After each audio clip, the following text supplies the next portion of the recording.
It's not, I tell you this, if it was a broken like pinky toe or a broken toe in general, now you're talking where the guy can't get out there and actually run up and down the court. That's a major problem then. Mm-hmm. A broken pinky should, and I'm guessing will not have an impact on the series at all. It'll be a complete non-talking point once the games get started. Am I wrong?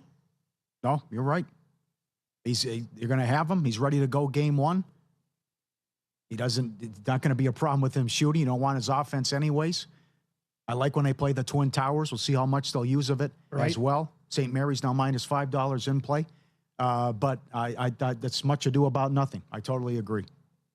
And he'll be fine, and it's not like he needs it to shoot anyways. St. Mary's has 2 outs in the bottom of the ninth against the number 1 team in the country. And yes, for those of you on X asking the question, we know it's double elimination. Understand that. I still don't think UCLA is going to be very happy with a loss here in this game. Mm-hmm. Just wake up tomorrow and, hey, we'll go get them again.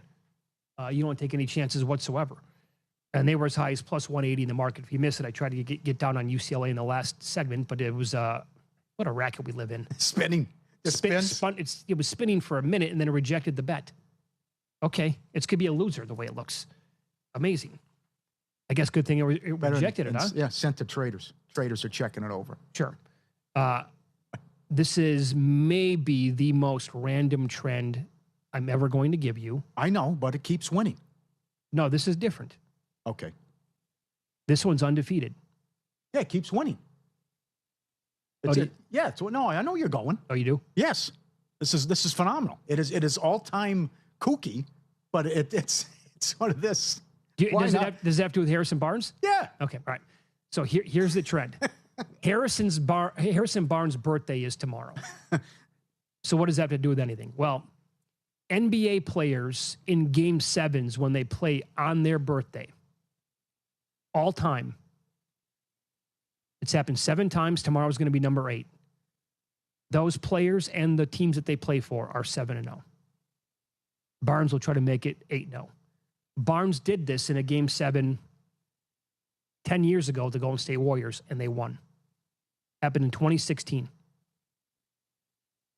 Paul George did it this year. That's right. I remember seeing it. Yeah, against Boston. That's right.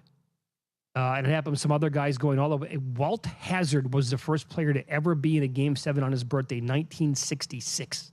Scott Hastings did it in 1990. Kevin Garnett, the great KG, who unfortunately is going to get lost in history as an all-time player, 2004. That is Tuesday night when the moon is half full and the temperature is between 58 degrees and 63. That's one of those trends. Are you surprised he doesn't get more minutes? And also maybe throw Olynyk out there more?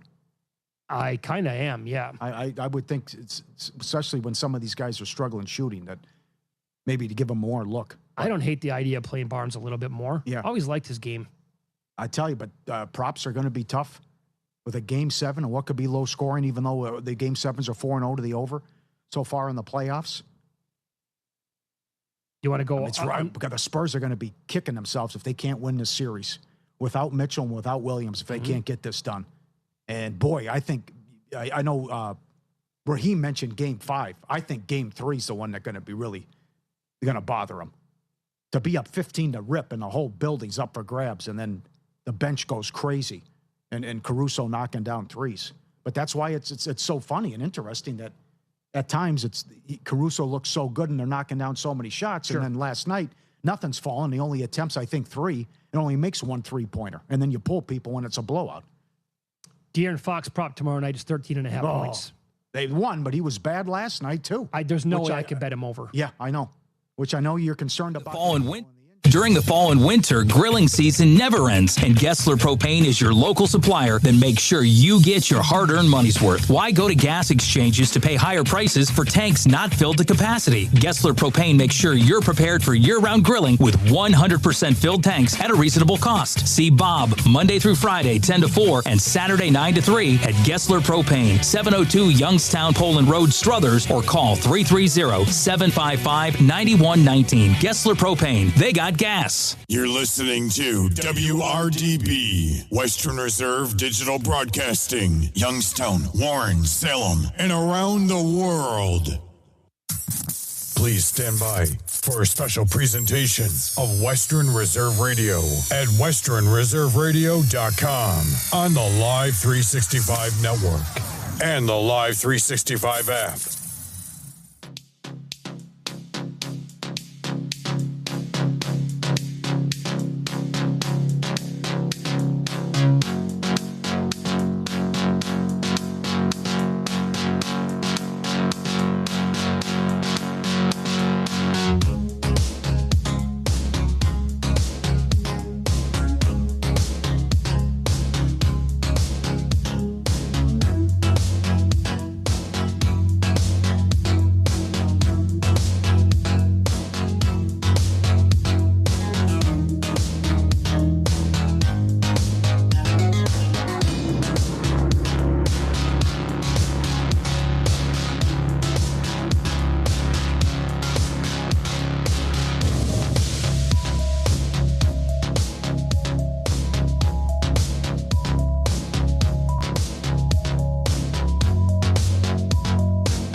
Welcome you to Bob Scene Park here in beautiful downtown Struthers as Western Reserve Radio and WRQX AM 600 The Patriot are proud to bring to you Poland Bulldogs baseball. And today, the Bulldogs, they get set to take on the Crestview Rebels in the Division 5 NE1 district title game. And a great night for baseball here in Struthers as there's not a cloud in the sky and a beautiful facility down here at Bob Scene Park. Both teams in action this week to get here. And Poland, they were in action on Wednesday as they took on the South Range Raiders. And I'm gonna defer to the experts on this one. My partners in crime tonight, none other than Colin Daly and the newly minted Poland graduate Will Craven joining us tonight here, guys. And an exciting time here for Poland. Poland athletics in general have had a lot of success this year. Poland baseball continues that, but they have to get past Crestview tonight. And again, they were in action Wednesday as they took on the South Range Raiders. Yes, both teams back in action, playoff action. Wednesday night, Poland took the field against their fellow NEA rival South Range, and no matter what, on the football gridiron, on the basketball court, on the baseball diamond, that is always a huge matchup in the local scenery here in the greater Youngstown area. And Poland was able to use that aggressive base running and take advantage of those errors from South Range and come out with a 5-3 victory on Wednesday night. Yeah, 5-3 victory led by Carmine Tuklo, who went 3 for 3, had an intentional walk, and scored 3 runs for the Poland Bulldogs. Let's see if he can reciprocate this game today. And not only him, but other people in the batting order, such as Zach Moranis, the highly talented sophomore coming in first team NEA as an outfielder on center field. And we certainly saw that with that amazing tumbling, diving catch in the early innings there against South Range. Yeah, all over social media, that dive and catch in deep center field, which that would have scored at least 1 run for the South Range Raiders. That helps seal the game for the Poland Bulldogs. Especially there in the 7th inning there when Owen McKenzie came in, and those 3 runs got on the board very quickly there for South Range. Made it a little tight with that last out there, but Poland was able to close it out. But these two met preseason in a scrimmage. Poland had the upper hand on them, but Crestview coming in tonight, 5 wins in a row, took their district semifinal game against United by a final of 7-3. Not a senior-dominated group, but definitely balanced in the batting order from 1 to 9. Yeah, like you said, they had a preseason matchup against Poland. It didn't go their way, but 17-10 this year. They've been on a hot streak lately. Let's see what they can do here. Yeah, and for sure, something to look out for today is the pitching duel between these two teams. You have Joe Zaccaro from Poland taking the mound, the senior pitcher, not only getting it done in the batter's box, but on the mound, 27 2/3 in 5 games played, 27 strikeouts.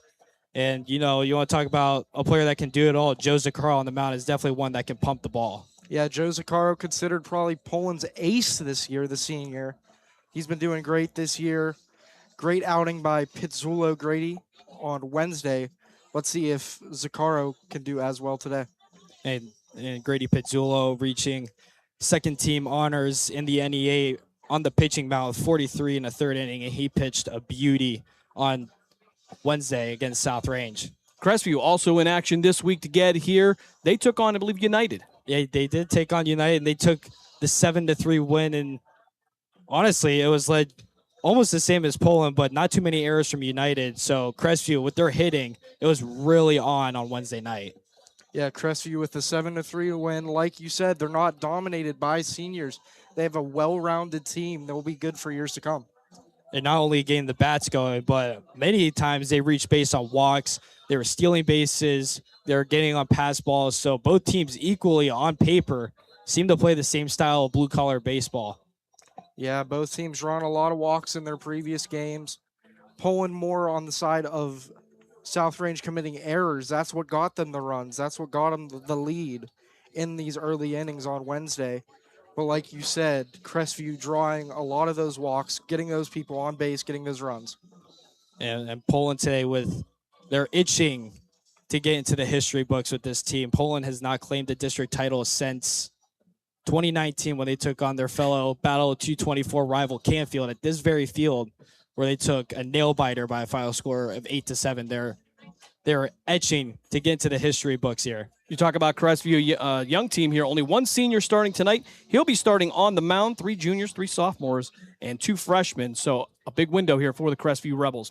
We're going to step aside for another timeout. A delayed start here tonight. It'll start at 6:45 as opposed to 6:30. Game earlier went a little bit long as Finley and Jackson would play. Jackson wins that handily. They move on. And, of course, we're familiar with Jackson a little bit over there. Guys like Tyler Benson, former Canton Akron Jets. So great to see them make their way over to the Mahoning Valley. We're going to step aside for a timeout. When we come back, we will speak with our own Mark Means. Got some events coming up next week. We want to tell you about some excitement on the high school level here in the Valley. You are listening to Poland Bulldogs Baseball here on Western Reserve Radio and WRQX AM 600 The Patriot. We're back after this. During the fall and winter, grilling season never ends, and Gessler Propane is your local supplier that makes sure you get your hard-earned money's worth. Why go to gas exchanges to pay higher prices for tanks not filled to capacity? Gessler Propane makes sure you're prepared for year-round grilling with 100% filled tanks at a reasonable cost. See Bob Monday through Friday, 10 to 4, and Saturday, 9 to 3 at Gessler Propane, 702 Youngstown Poland Road, Struthers, or call 330-755-9119. Gessler Propane. They got gas. Lena's Pierogi House is your home for the area's best variety of pierogies. Daily specials include the Polish platter, the Hungarian platter, stuffed cabbage, and halushki. Having a last-minute get-together? Lena's has you covered with a wide variety of frozen take-home pierogies and dumplings. Go to Facebook at Lena's Pierogi House to see the weekly lineup of available flavors for dine-in or carry-out. Catch the best at Lena's Monday from 10 a.m. to 4 p.m. and Tuesday through Friday from 10 a.m. to 8 p.m. 20 North Main Street in Hubbard, or call 234-254-8532. Are you ready to join the legacy? This is your chance to become part of something special with the Youngstown Patricians. Honoring the proud football tradition of the Valley, we're on the lookout for talented post-high school athletes who want to make their mark on the field. Whether you're a seasoned high school athlete, college, or former professional player, develop your skills and become part of a team that values hard work, dedication, and community spirit. Don't wait. Begin your path to the gridiron by visiting youngstownpat.com or contacting us on Facebook at the Youngstown Patricians. Be bold, be legendary, join the Youngstown Patricians today. The stations that are always ahead of the game. Western Reserve Radio, Western Reserve Radio 2, and City View Sportscast. Youngstown, Ohio.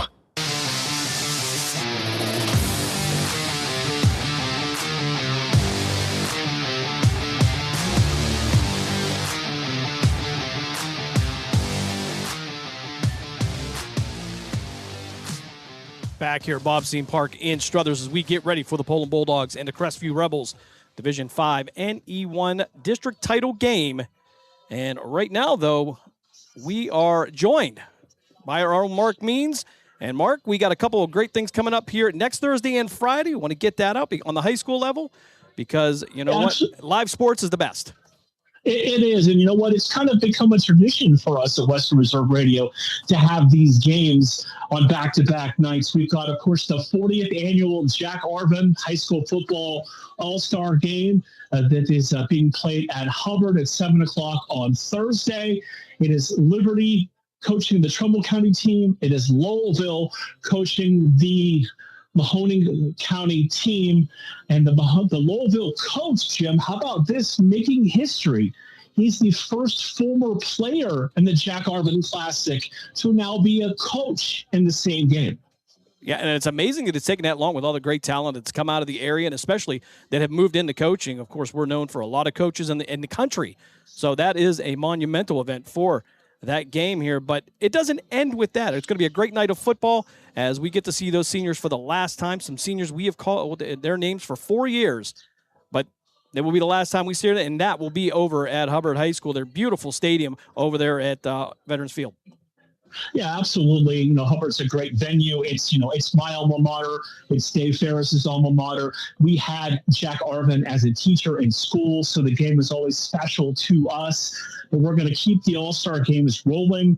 We'll be at 717 Field at Eastwood, the newly named and refurbished field with the new field turf that's in there now for the Trumbull versus Mahoning County baseball all-star game. Still waiting to work out a couple of details on first pitch and things like that. Waiting to hear back from the Scrappers on that. But it's one of those where it's tough. You want to see great representation in that game, but you also want to see our local baseball teams making a deep run into the postseason, and then a lot of guys won't be able to play in the All-Star game. Yeah, that was going to be my next question. It's a great problem to have. You see teams like Poland and Crestview out here on the field today. They have the potential to move on, and I think they would much rather be in those playoffs and instead of maybe playing in that particular game. But it's a great night there, and again, a great venue, home of the Mahoning Valley Scrappers, and sometimes I would say just a great honor to play in a venue like that, especially your last high school game of your career.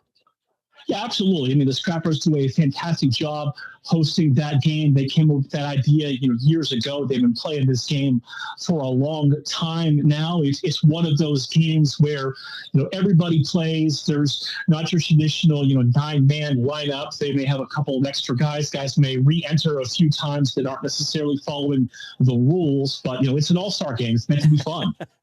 And you would know firsthand about the Mahoning Valley Scrappers. Of course, you formerly part of the organization when they started so many years ago. You were one of the first voices. Yeah, absolutely. Starting in 1999, I was with the team for the 2008 and the 2009 seasons, or as I like to say, Jim, the best single-season record of all time and the worst single-season record of all time in my 2 years. Well, I guess, you know what? Hall of Fame, Hall of Shame. Either way, your picture is on the wall. So Thursday night, it will be you and Dave Clark calling that game over at Hubbard, the Arvin Classic over at Hubbard. And then on Friday night at I believe they still call it Cafaro Field there at Eastwood Mall.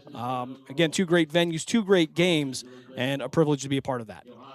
Yeah, absolutely. And, we're excited to work not only with the Mahoning Valley Coaches Association, of course, scoutingohio.com that sponsors the football game, and Scrappers and the great partners that they have to bring that game as well. And if it wasn't enough, we'll have our second Patricians broadcast of the season at Carrollton High School on Saturday afternoon. Yeah, certainly. Patricians in action tomorrow as well. They'll be in Canton. That'll be a 3:50 airtime, 4 o'clock kickoff, of course, with you. And our football royalty, Dave Clark, bringing you all the action. Dave Ferris plugging everything in, making some adjustments here. Got some obstacles to overcome, but we all know that Dave Ferris can pull that off. Yeah, absolutely. He is working on getting all of our equipment ready for tomorrow's broadcast. There's no press box at the facility, so Dave is basically building us one. And if anybody on the planet can do it, it is Dave. And he could probably do it in a shorter amount of time, but we like to give him time to work. Mark, thanks for joining us here as we get ready for the Division 5 NE1 district title game. And again, Mark means Dave Clark on the air next Thursday, the Jack Arvin Classic, and then a baseball all-star game on Friday. That will be June 4th and June 5th. We're going to step aside for another timeout. When we come back, we will have Poland Bulldogs baseball here on Western Reserve Radio, NWRQX AM 600 The Patriot. We are back after this.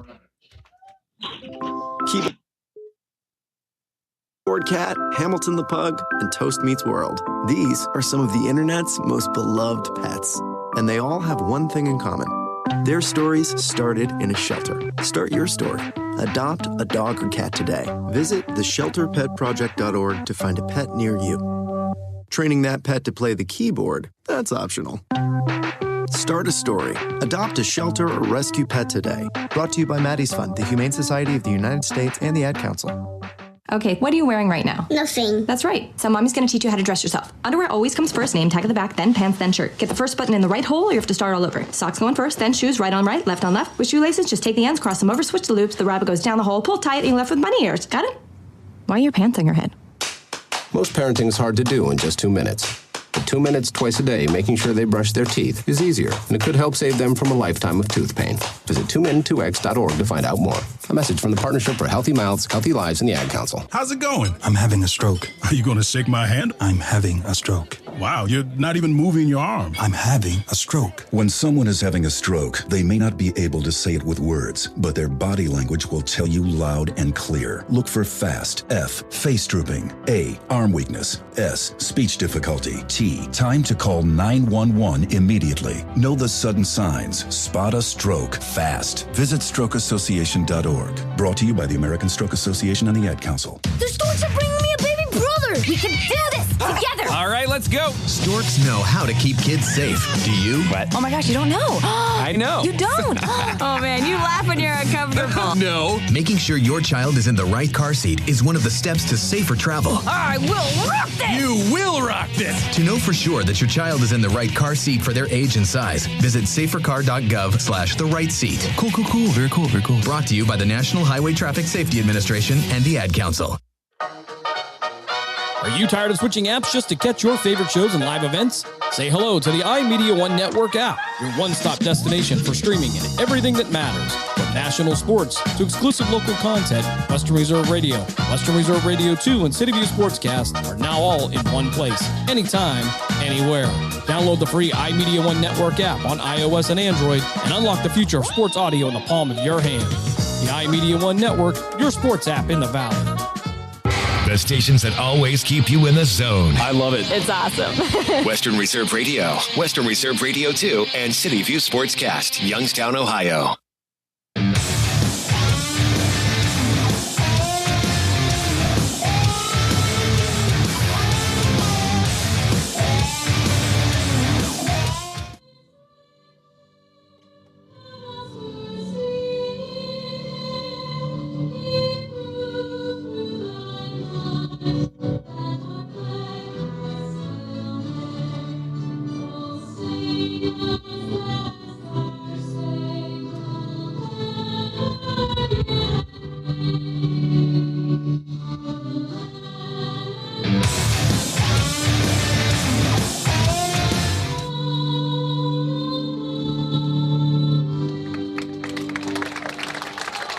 Our national anthem, that means we are closer to the first pitch here in this district title game. And a game we'll be keeping an eye on in progress right now. It's Lakeview and Triway.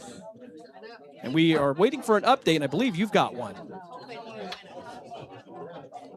Yeah, Lakeview and Triway in the bottom of the sixth. Lakeview clinging to a 6-3 lead. Poland took on Lakeview in conference play in that back-to-back series. Poland with the miraculous comeback in game number 1 and then took care of business to sweep the season series against Lakeview. And if these two match up in the regional semifinal game, that may be a real treat to watch in person. And it looks like we're going to get started about 6 minutes earlier than we thought. 6:39 is the time here. We're scheduled for 6:45. That's great. We'll be excited to get started here as Joe Sicaro takes the mound here for the Poland Bulldogs. And we'll take a look at the starting lineup for the Crestview Rebels. And we'll start in the first position. It'll be number 3, the shortstop, Eli Cope. Batting .360, .444 on-base percentage. He is the one that's going to lead this off. In the second position, it'll be third baseman, number 9, Isaac Unkefer, a junior. Kyle Booth, the pitcher. He will be in the third position. Wearing number 11, he bats .342. Center fielder Grant Snyder will be in the fourth position. Caleb Booth. In the fifth, Wyatt Urban. In the sixth, Brady Willis, Landon Heldreth, and Blake Devine round out the batting order for the Crestview Running Rebels. Again, we talked about this is an underclass team here. Only one senior taking the start tonight. That'll be Kyle Booth on the mound. So that window for success for Crestview is going to be very wide open for the next year or two. Especially after a season like this year where, they have these underclassmen and getting this experience of getting to a district title game. These sophomores and these freshmen are going to have great success going into their upperclassmen years. Talk about some of the seniors here for Poland. Had the senior award ceremony earlier. Joe Sicaro will be attending YSU. Was awarded some scholarships today, and a lot of seniors for Poland moving on to do great things. A big number of scholarships out there in terms of money, and he was one of them, but he will be looking forward to being a Penguin next year. Yeah, and some other baseball guys committed for the sport of baseball. Catcher Dylan Kelty committed to Malone University, and pitcher Stevie Cobcash is committed to La Roche over down the road in Pittsburgh, Pennsylvania. So it's awesome to see the program producing great collegiate talent like that. That's certainly the case here. Crestview, the same thing here. Again, not only great athletes, great students here, as we try to knock the wind out a little bit here. It's picking up a little bit here at Bob Seam Park, but a beautiful facility here. Clear skies here, 78 degrees currently. No chance of precipitation tonight. So it's a perfect night for baseball in the Valley. And as Mark talked about, got the All-Star game coming up next Friday out at Eastwood Field. But I think that Poland would rather be moving on to go to that deep run here in the OHSAA playoffs. Especially not having a district title in their possession since 2019 when they took down Canfield here. But we're just set for first pitch here. Eli Cope digging in, and Joe Zaccaro is set and ready to wind up and deliver the first pitch of the game. We're underway from Scene Park. Clear skies, Poland in their white jerseys with blue numerals, blue hats, and the white P. Crestview in their black jerseys, white pants with yellow numerals. Joe Zaccaro is set to deliver the second pitch, and that one's fouled away behind home plate. And a 1-1 count quick here early for Eli Cope. Yeah, Zaccaro guy, he likes getting ahead of the count. He can work with his pitches if he gets ahead in that count. Eli Cope, a great game as the leadoff hitter Wednesday night against United, where Crestview took a 7-3 victory over their fellow Columbiana rival. Joe Zaccaro delivers in, he waves and misses Eli Cope, and the count is now 1-2 here to start off the game.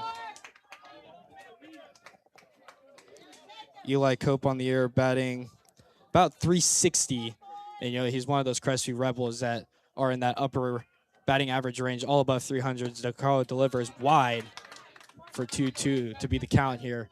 No outs, leadoff hitter in Eli Cope, and Joe Zaccaro trying to settle in after having a little bit of a hiatus from starting on the mound since that game against Hubbard on May 11th.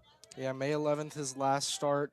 Working out these pitches. You haven't pitched against a live batter in a long time. Joe Zaccaro sets and delivers. That one's in the dirt, and Eli Cope has worked the count full here to start the game, and he's trying to give himself a great chance to get that speedy leadoff man on base early. Eli Cope playing shortstop here today for the Rebels. He is one of the very few upperclassmen, a junior, and that ball is high and inside, and Eli Cope 0 for 0, but takes a walk to start off the game here today. Yeah, you don't want to see that from Joe Zaccaro to start this game. He got ahead in the count to start it, but through 3 straight balls, 2 in the dirt, 1 up high. He needs to control these pitches. I'll bring up Isaac Unkeffer, the bat second here for Crestview. Unkeffer on the mound against United, pitched a beauty of a game. Same with Poland's Grady Pittdula on Wednesday night, pitching an excellent game, going 6 2/3. As Zaccaro will look off first base and deliver the first pitch to the at-bat. Uncover shows bunt. Kelty, quick throw to first. In and out of the glove of McKenzie, but Cope is going to stay at first. And Kelty, as we noticed through some of these games this year, great reaction time and understanding the situation whenever there's runners on base. Yeah, Kelty, great pop time. Been getting runners out at second all year. I'm sure Malone University will be excited to have him in their baseball program for the years to come. And, so I saw some other Poland alums in the college ranks. I saw Mr. Damalai, the pitcher for Tiffin University, walk in here, and he's in attendance. Zaccaro sets and delivers, catches the outside corner for strike number 2, and Unkeffer is down early here in the count, 0-2. This is what you saw in the first at-bat, though. He got ahead in the count, and then through 3 straight balls, you need to remain confident. You need to throw that third strike. Joe Zaccaro using his size advantage to put some gas. That breaking ball is fouled away behind home plate, and Unkefer will keep himself alive. Good thing the netting's there. Could have been a souvenir for us coming right in the window here. Beautiful press box, by the way. And Unkefer, again, another one of those batters batting over 300, batting 324. So this lineup, top to bottom, producing game in and game out. And that one is fouled behind the press box and out onto the street behind us. Hopefully nobody has to file an insurance claim today on their car. That one headed back to Poland. Of course, Poland only making the short 12-minute drive down 616 here to Struthers. Crestview having to make a little bit of a trip, 35 minutes from Columbiana County. Joe set, ready to deliver the 0-2 pitch, and just a bit off the outside corner there. 0-2 or 1-2 will be the count now. And Kelty's keeping an eye on Cope. He popped up there quickly, trying to catch him off guard if, Cope's trying to get a lead on him. Unkefer, once again, was on the mound Wednesday against United for the Rebels. Tonight, not making the start on the mound as that one's outside. And Cope stealing second, and that is in and out of the glove of Tuklo. Throws a little behind him, and Cope able to steal his way into scoring position here. And that's what you want from your speedy leadoff man. You want to get the base running, started early here, and he's putting Crestview in a great spot to take an early lead here. And you could see at the start of the at-bat, Unkefer was swinging at almost every single pitch. You can see now he's laid back. He's not swinging at pitches. Zakaro needs to change something up to get that third strike. These two teams having district title droughts. Maybe trying to settle in those nerves as Zakaro delivers that breaking ball in there. Caught Unkefer looking for strike 3, and Poland gets the first out of the game. That's exactly what you need to get that third strike, get that confidence up. It only goes up from here. Still got to deal with Isaac Unkefer though. No, 444 on base percentage. He's a lot of stolen bases, a lot of movement. So defensively, you got to be cognizant of what he's doing. The backwards K for Joe Zakaro. However, during that at bat, Eli Cope stealing second, and Crestview, even with one out, eliminates the double play opportunity and gives them a chance to extend this inning. Hopefully, get some fatigue out of Joe Zakaro is probably what they're thinking. With an ace pitcher like him. You wonder if he's got a little rust being off for these last couple weeks. Zakaro delivers the first pitch in there with a nice breaking ball that catches the middle of the plate. And Zakaro started off a little bit of heat, but has resorted to a little bit of some off-speed pitches here. The last couple of pitches here, trying to work that box, trying to get in there so he can catch a flow here. Zakaro sets and throws, and that one smacked in the center field, and it is caught by Zach Moranis for out number 2. Zach Moranis, the stud, out in center field, making a great catch on Wednesday against South Range and earning that first team NEA honors as a center fielder this year. That's what you want from your center fielder. He's barely made any errors this year, and him having that speed allows Cope to stay at second base, doesn't let him advance on that throw. Great wood on that one by Kyle Booth, who will be making the start on the mound for the Rebels in the bottom half of the first. Our 2 outs here. Runner at second. Zakaro delivers low and outside for ball 1. Poland 17-10 overall coming into this game. Crestview 17-6. Grant Snyder up the bat now, the sophomore, with a 1-out count here with 2 outs. No double play position here. Joe's second pitch low and off the corner. Kelty looking back at the umpire, trying to get some persuasion there. And 2-0 is the count now. So, Grant Snyder is trying to give himself, some breathing room here. Maybe get some aggression in the batter's box. Grant Snyder on the year batting .319, and Joe's going to step off the rubber real quick, catch his breath. And we started to see that the other day with Kelly Mimo stepping in and out of the box during the 1 at-bat in the later half of the innings. As Zakaro set and delivers and waves at it is Snyder for strike number 1. And sometimes that's what you need. Step out of the box, step out of the mound just for a second, catch your breath, rely on your confidence to get those strikes. Grant Snyder with 25 RBIs on the year, a chance to make that 26 with Eli Cope, the leadoff man at first. Zakaro winds and throws. He waves at it. Cope going to third, and that throws in time. Pitula makes a tag. Great awareness by Dylan Kelty. And Crestview is caught stealing bases, and that will end the top half of the first. Scoreless. Poland will come up to bat here with Carmine Tuklo leading it off. You're listening to Poland Bulldog Baseball here on Western Reserve Radio, part of the iMedia1 network and WRQX 600. During the fall and winter, grilling season never ends, and Gessler Propane is your local supplier that makes sure you get your hard-earned money's worth. Why go to gas exchanges to pay higher prices for tanks not filled to capacity? Gessler Propane makes sure you're prepared for year-round grilling with 100% filled tanks at a reasonable cost. See Bob Monday through Friday, 10 to 4, and Saturday, 9 to 3 at Gessler Propane, 702 Youngstown Poland Road, Struthers, or call 330-755-9119. Gessler Propane. They got gas.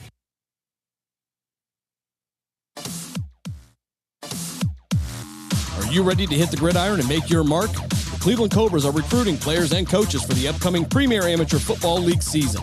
We're looking for passion, grit, and the relentless drive to win.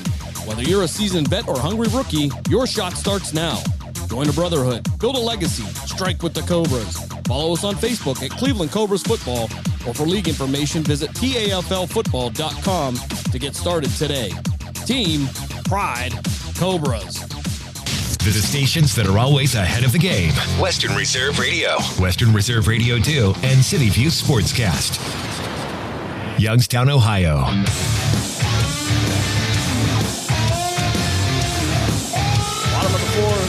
Bottom of the first, we are scoreless.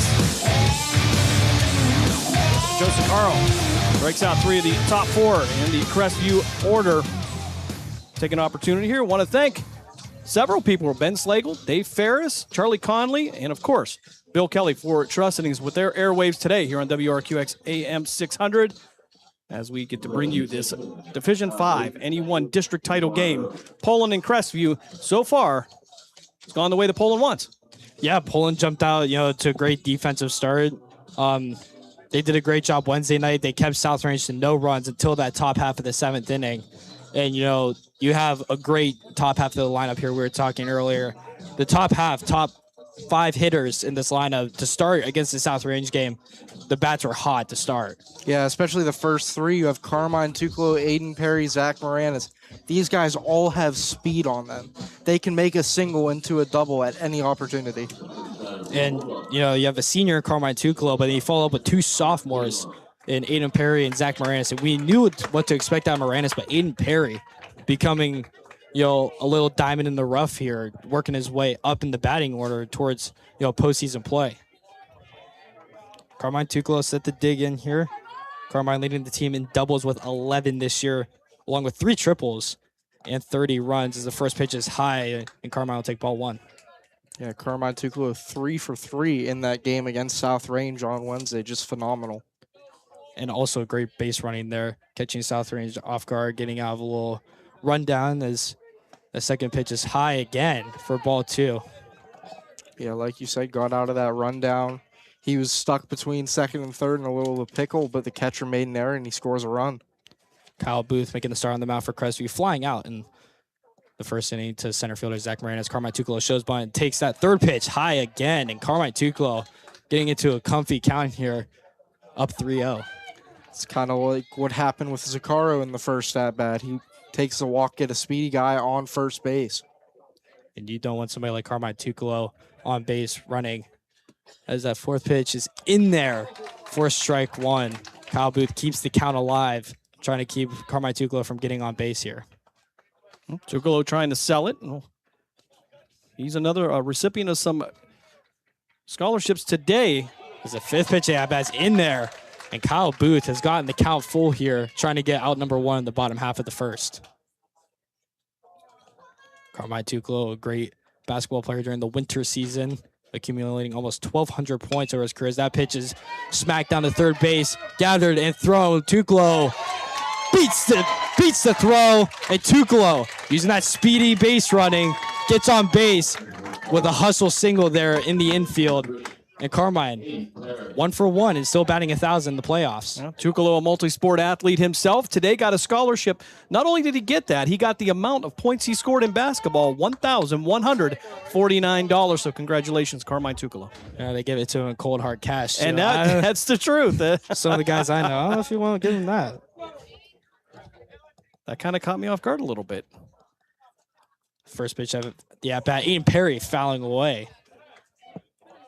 Carmine Tuclo once again starting off the game with a single. However, this time in the infield. I wouldn't be surprised here if Tuklo tries to steal second, just like Eli Cope did. Carmine Tuklo with the stolen base last game, and Kyle Booth will check first base. Trying to keep Carmine honest. He doesn't want what Eli Cope did in the top half of the first to steal second and put Poland a good scoring opportunity here with Aiden Perry, who has come alive with the bat here. And there Tuklo goes second. However, the pitch is bobbled at home plate, and Tuklo in there safely at second.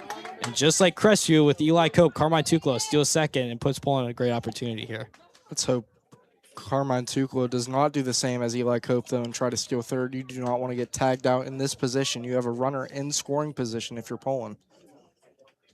Tuklo reaching home on a wild pitch last game, reached home on an overthrown ball that went to the outfield, so you can really see the speed and awareness that he possesses being the leadoff man. 1-1 count for Aiden Perry. Carmine Tuklo at second base. Kyle Booth trying to get his first out of the game. He sets and delivers that breaking ball just a bit high above the batter's box for ball 2. If you're Booth, you want to get ahead of the count here. You have a runner in scoring position. You want to get out of this inning as fast as possible. Aiden Perry earlier this season walking it off against Salem as that pitch is high and outside at 3-1 count. And Poland back-to-back batters getting into some comfy counts here. Carmine Tuklo went up 3-0, and now Aiden Perry 3-1 in the count. Yeah, this is not what you want if you're Crestview. Booth sets and delivers. That one's high and outside, and he will walk Aiden Perry, and that brings up the dangerous Zach Moranis as the 3-hitter, hopefully to cause some havoc here for the Crestview defense. Yeah, Zach Moranis batting .439 this year, leading the team for guys that have started the whole year. Leading the team just overall is John Akins batting .667 on the year, but Zach Moranis batting .439 has started almost every game for the Poland Bulldogs. Zach Moranis doing it all, especially in that first game against South Range, the first pitch at bat. Moranis lays bunt. He's going to try and dig out at the first, and he will. And all runners will advance, and Poland, just like the start against South Range, will load the bases here in the bottom of the first. And if I do recall, Joe Zaccaro either walked or it was an error that scored 2 runs for the Bulldogs. Joe Zaccaro reaching on an error and a walk against South Range the other night. And no outs, bases loaded, a dangerous thing for Crestview with a big man like Joe Zaccaro coming up to clean up the bases. He brings that power to the lineup for the Bulldogs. Joe Zaccaro definitely an aggressive hitter here for the Poland Bulldogs. So the first pitch is a breaking ball high and outside. And Kyle Booth has kind of worked himself into a situation here where he's struggling to catch a flow, and especially with the bases loaded, that's a dangerous spot to be in. Especially with the guys on base, they're all speed. Kyle Booth pitches that one in the dirt. Another 2-0 count here to start for the Poland batter. If I'm Zaccaro, might not just swing at any of these pitches. You've seen Booth so far today throw a lot of balls. As the pitching coach for Crestview will make his way to the mound to have a word with Booth, trying to calm him down here at Scene Park. Definitely further dimensions than at Poland Seminary High School. 330 down both lines, 385 out to left and right center, and 400 to dead center. Definitely a big league-sized ballpark. Well, Zaccaro, though, a big league kind of looking guy, too. I mean, he's bigger than more than half the coaching staff and larger than our umpire tonight, too. Joe Zaccaro trying to get his first home run of the year. He has 14 RBIs and 9 runs. And kicking off tonight, some out-of-town stuff. The Cleveland Guardians starting their first game of a 3-game set against the Boston Red Sox. Cleveland coming off of a rubber match victory against Washington, trying to avoid the sweep there as they look to take a series win against Boston at home. Kyle Booth sets and delivers, and that one's fouled down the first base line, and the count is now 2-1.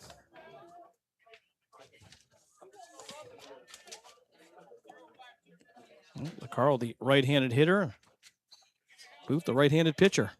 A right-on-right matchup here. And a great pitching matchup between these two fellas. And that one smacked down the first baseline. Fair ball! Tuklo is going to come home from third. Aiden Perry is going to round the base at third and come home. Moranis makes his way to third. Joe will stay at first at a 2-run RBI single down the first baseline. Gives Poland an early 2-0 lead. Great hit there by Zaccaro, just right down that right field line. Carl, not the fastest guy on the field, but did his job exactly what they wanted him to do in that position in the lineup. You could see, though, he wanted to go to second. He was getting a little lead there. Everybody came home from second. Joe said, I'll wait at first here. I'm much more comfortable. No outs for Poland here in the bottom of the first. 2-0 lead. In a dangerous position here if you're Kyle Booth, putting your team in a hole with runners at the corners, Moranis at third, and Zakara at first, bringing up Dylan Kelty, possessing 2 of Poland's 5 home runs this year. That one is smacked over the shore and under the glove. Moranis will come home. Zakara moves to second, and Dylan Kelty, an RBI single, extends Poland's lead out to 3-0. Kelty, another one of those guys with power, but also brings a little speed to the lineup for the Bulldogs. Crestview wanting to be careful here. As we saw in the game prior here at Seam Park, Jackson taking the 11-0 win over Findlay, which resulted in a run rule. If you're Crestview, you do not want that to be the case. Grady Pizzullo will dig in that first pitch as a breaking ball in there for strike one. Grady Pizzullo, probably one of Poland's best pitchers this year, only a junior too. Pizzullo pitching 6 2/3, almost got the complete game, but got the win. He has a 7-0 record on the mound as that second pitch is low and outside for ball one. Not only is he a great pitcher, but he's a great hitter on the year too for the Bulldogs.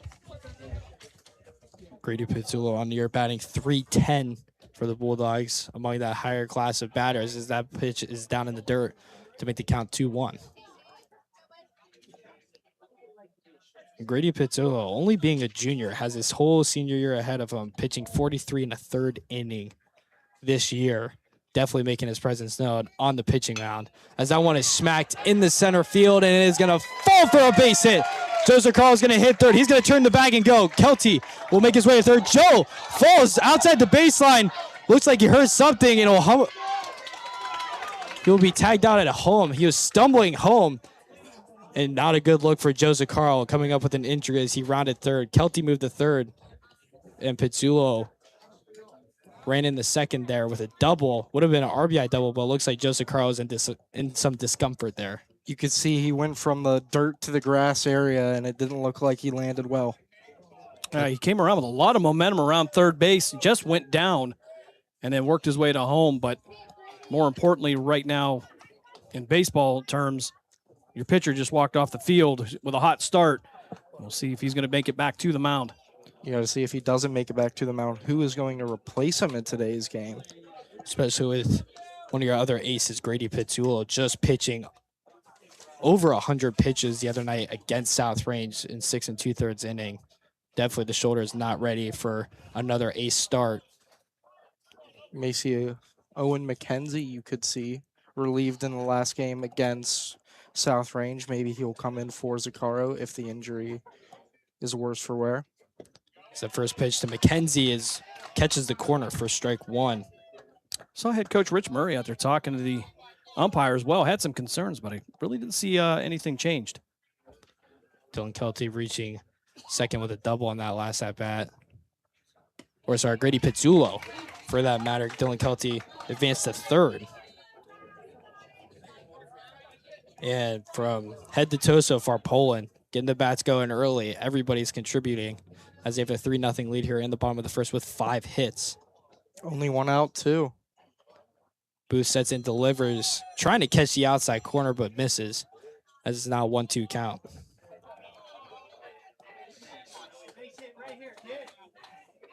Poland in another situation, put some runs up here, 2 runners in scoring position at second and third as Booth winds up and delivers just high and outside. And the count is even at 2-2. Like you said, 2 runners in scoring position. A base hit will get you those 2 runs. You have Pizzullo on second. He's got speed. 2-2 count, 1 out. No double play opportunity here for the Rebels as Booth will fire that one just high and inside. And Owen McKenzie has worked the count full here. Owen, the other night, went 0 for 2, struck out twice. Had Luke Lockage come in and pinch hit for him as he was getting warmed up in the bullpen to come in relief for Grady Pizzullo. The payoff pitch from Booth. That one is smacked foul down the first baseline and out of the park. Souvenirs, that one heads towards Lowville.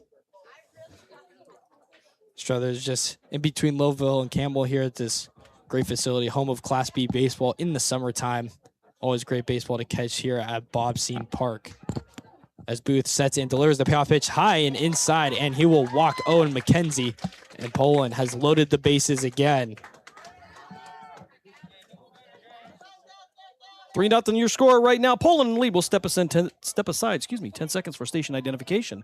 You are listening to WRQX AM 600 The Patriot, a Cumulus media station. WRQX, Salem, Youngstown, Warren. We are AM 600 The Patriot, a Cumulus media station. Back here at Bob Scene Park, and that first pitch is in there for strike one to the junior Gavin Seifert. Gavin Seifert, a great year, not only on the baseball diamond, but also on the football gridiron. Yeah, the starting tight end for the Poland Bulldogs. He waves at that second pitch, and he's worked himself into an 0-2 count here with one out. Bases loaded, double play opportunity for the Rebels. And Booth trying to get out of the inning here as the Rebels are down 3-0 early. Poland generating on offense with 5 hits so far. That pitch is just a bit outside for ball one. 1-2 is the count. Seifert, not the best hitter on the year, but he in right field has that power arm. Seifert batting 194, but playing right field for the Poland Bulldogs here today. Booth sets and delivers. That one's low in the dirt for ball 2. We saw this in the last at-bat, too, with Owen McKenzie. Seifert, another one of those multi-sport athletes, not only on the diamond here, but on the gridiron. Pretty good player. Especially with that Poland team making those runs in back-to-back years to the regional title game and the regional semi, as that offering is high. And another full count here for Kyle Booth. Gavin Seifert either trying to walk somebody home or put a ball in the play to hopefully generate a couple of runs off of this at-bat. If you are Seifert, you've seen he's thrown 3 straight balls. I think you look for that 4th. And Booth is going to step off the mound. Seifert will step out of the box and take a quick timeout to reset himself. Seifert on the year, 2 RBIs, as that one is low in the dirt for ball 4. Seifert walks, Kelty will come home, and Poland's lead extends out to 4-0 here in the bottom of the first. Poland already at the bottom of the order with Kelly Mimo coming up to bat.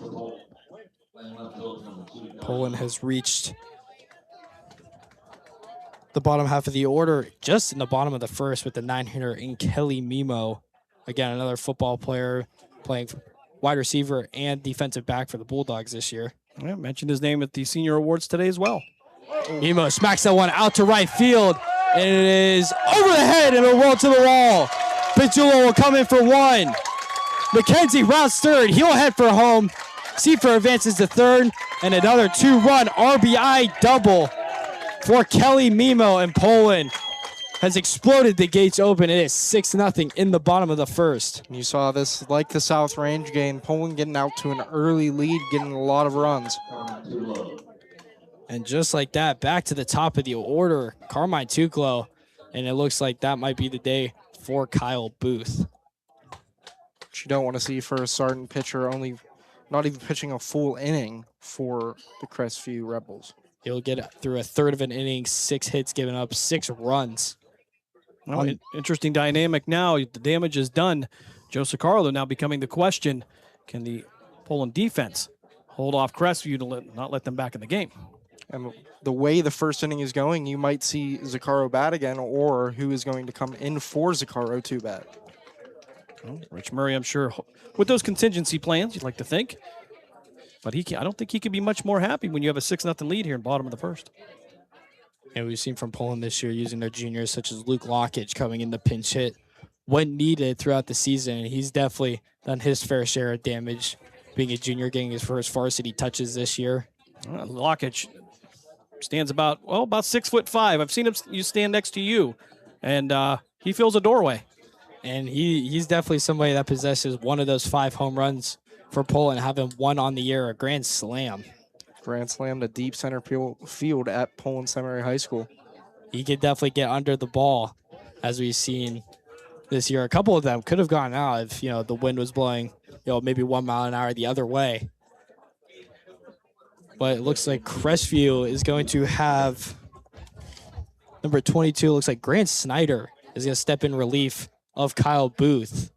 Getting some warm-up pitches here in the bottom of the first. Only one out still, and Poland with a great opportunity again with runners at second and third, making it hard for the Crestview defense. And you have Carmine Tuchel up to bat, probably the best overall player for the Poland Bulldogs. And Carmine Tuchel, definitely not an easy batter to face. Reaching on a single, that hustle single in the infield there as he knocked it down the third baseline and dug it out using that quick speed of his. He was able to round the bases and come home for the first run of the game for Poland.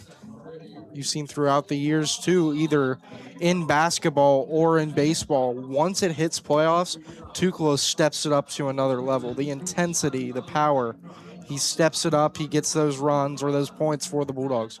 Definitely a passionate and proud to be a Poland Bulldog, and that playoff run with the basketball team, had a great game against Girard. A little bit of a slow one against Mooney there, but in that district title game, despite the loss, had a great second half that definitely unleashed the Poland offense as they fell to Fairview that ended the basketball season.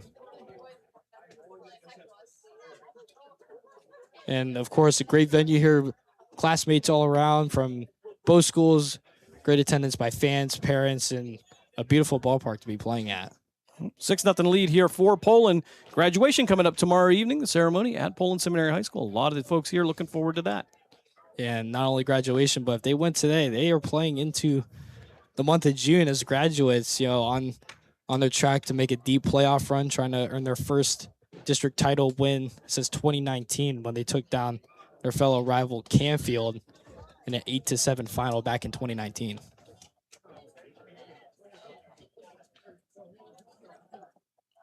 6-0 to score here, bottom of the first. And it looks like in the hole right now, it looks like Stevie Kopcash may be coming in to clean up for Joe Sicaro after he went down with an injury. As Snyder's first offering is in there with a breaking ball for strike one. Poland has been very judicious with their pitches. Maybe Grant Snyder getting in there, maybe changing the pace of the game a little bit, hopefully settling down the defense for the Rebels as that offering is popped up in the air, in the infield. And it looks like the shortstop Booth, he can't make the catch. An easy routine play in the infield, lost it in the sky, and drops in. Carmine Tuchel reaches on an error, just like against South Range on Wednesday night.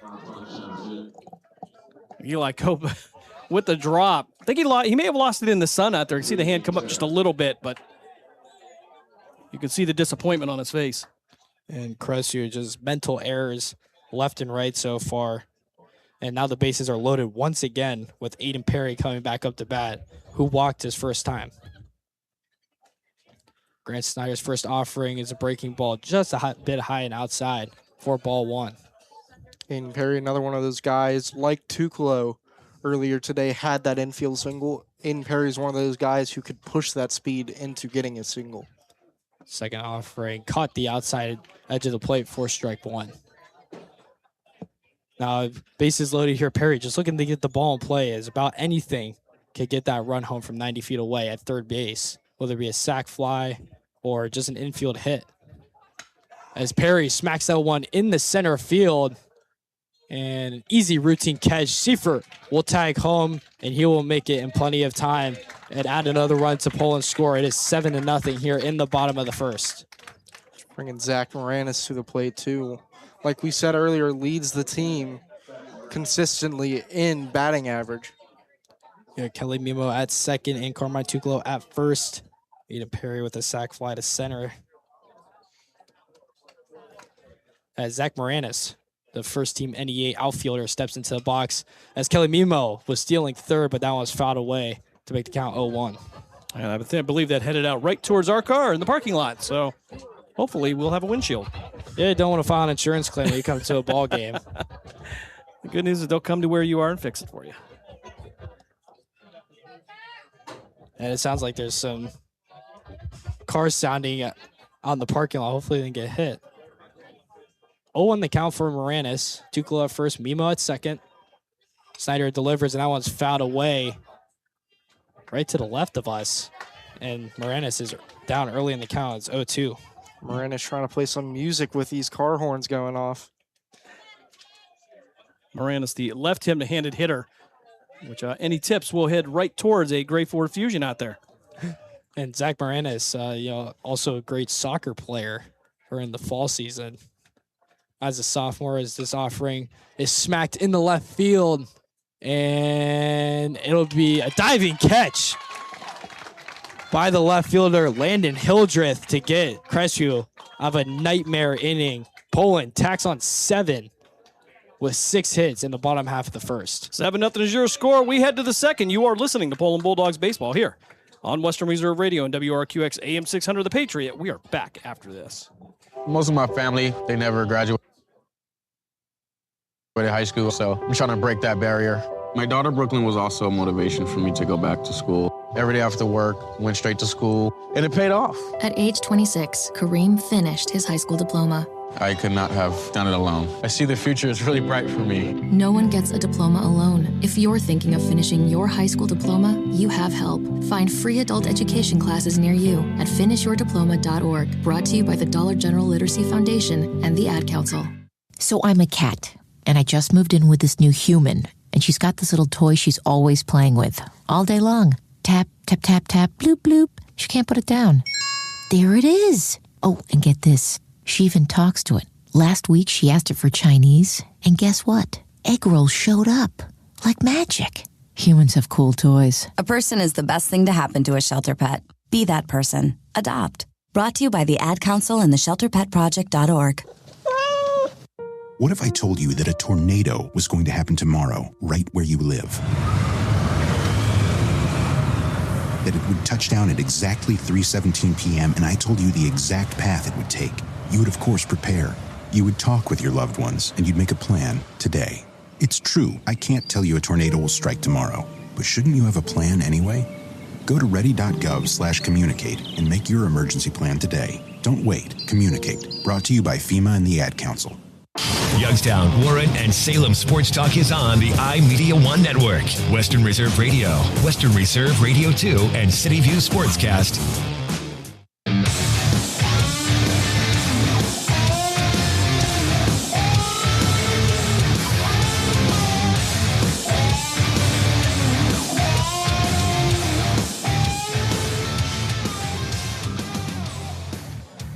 Back here from Bobstein Park, Poland taking back the field on the defensive side. Joe Zaccaro going down with a non-contact injury as he rounded third base there and fell in the grass and stumbled his way home as he was tagged out.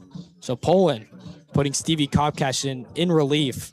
The LaRoche commit, the pitcher-only commit, getting warm-up throws on the mound for the Bulldogs. Yeah, Kopkash on the year with a 5.6 ERA. Not too great, but let's see what he can get going here for the Bulldogs. Stevie pitching 22 2/3 inning in 9 games played this year for the Bulldogs.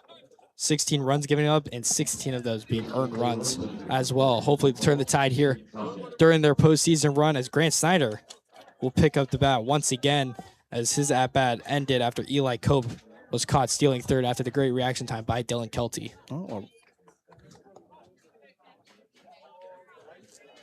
Grant Snyder set to step in, the center fielder.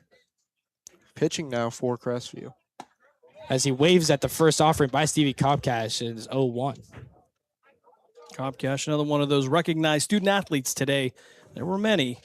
So a lot of Poland Bulldogs will be filtering out through the region. Stevie Kopkash's second delivery is high for ball 1. Grant Snyder on the year batting .319.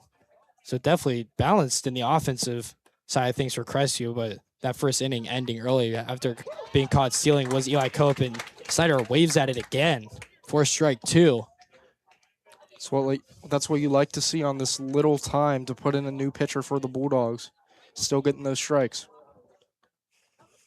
Stevie Kopkash will deliver low and inside for ball 2. Kopkash looking really good so far here on the mound and definitely pumping some heat on those pitches. Kopkash, no outs, 2-2 count. Sets and delivers to Snyder high, and Snyder has worked the count full. Crestview doing a great job at the plate, staying disciplined and getting the counts that they want. We've seen that a lot from both teams today, getting that full count, getting ahead of the count, trying to draw some walks. Like you said earlier, this is both teams' motto. They want to draw walks. They want to play that blue-collar baseball. Comcast delivers the payoff pitch, fouled behind home plate, hitting the netting, as Grant Snyder will keep himself alive in the batter's box.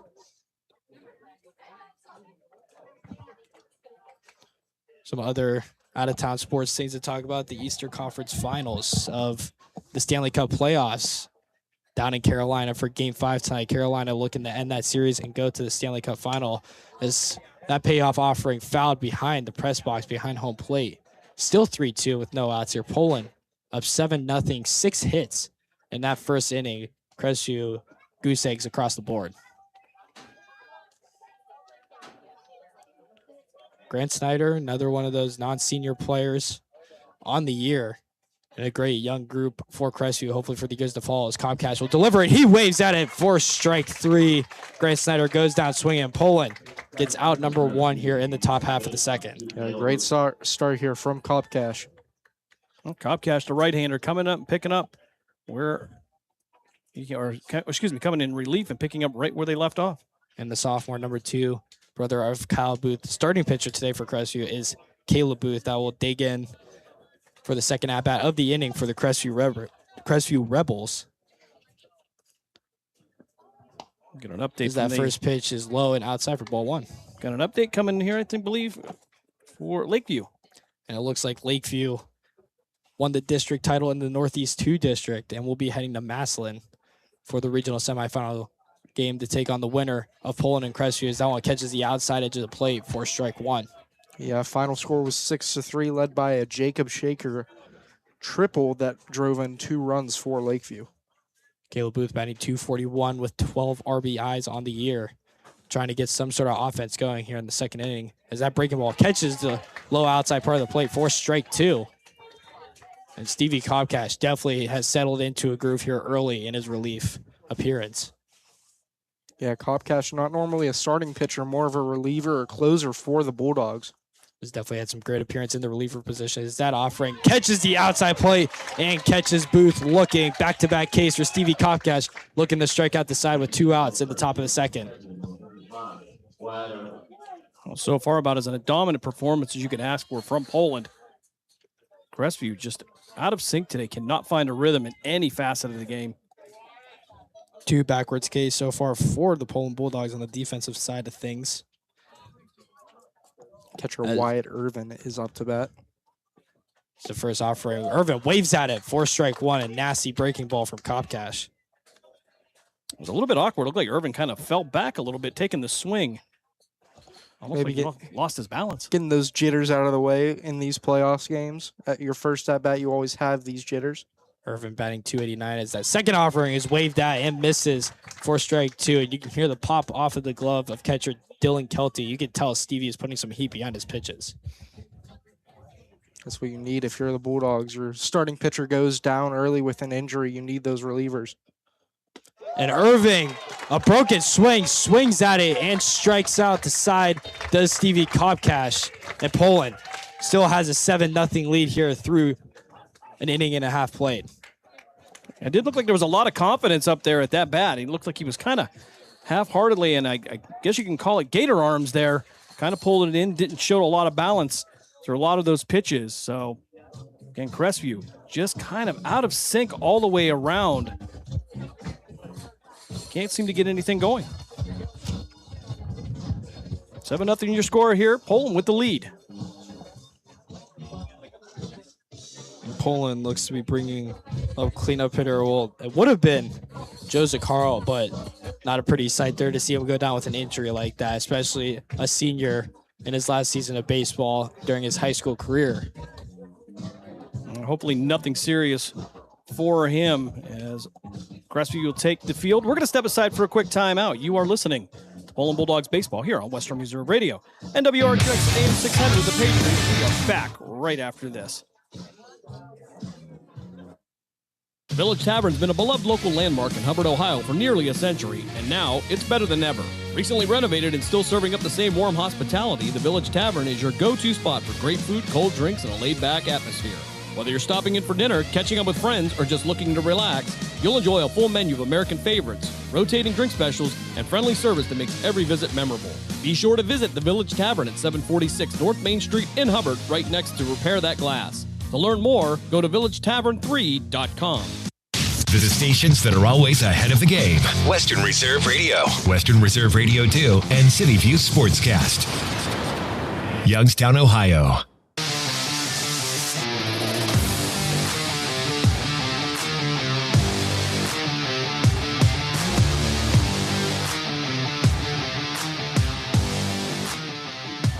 Back here from Bob Scene Park.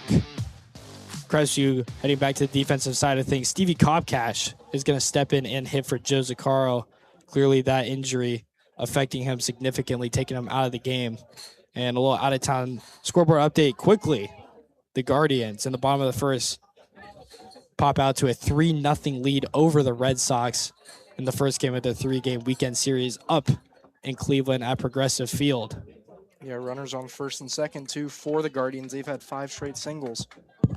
And Stevie Kopkash set to dig in at the play as the first offering is high, and Stevie Kopkash will take it for ball 1. Yeah, you hope the Zaccaro, the injury not too serious. Maybe able to pull him out of this game. You're up 7-0, have a commanding lead. So hopefully, again, nothing serious that we won't see him again.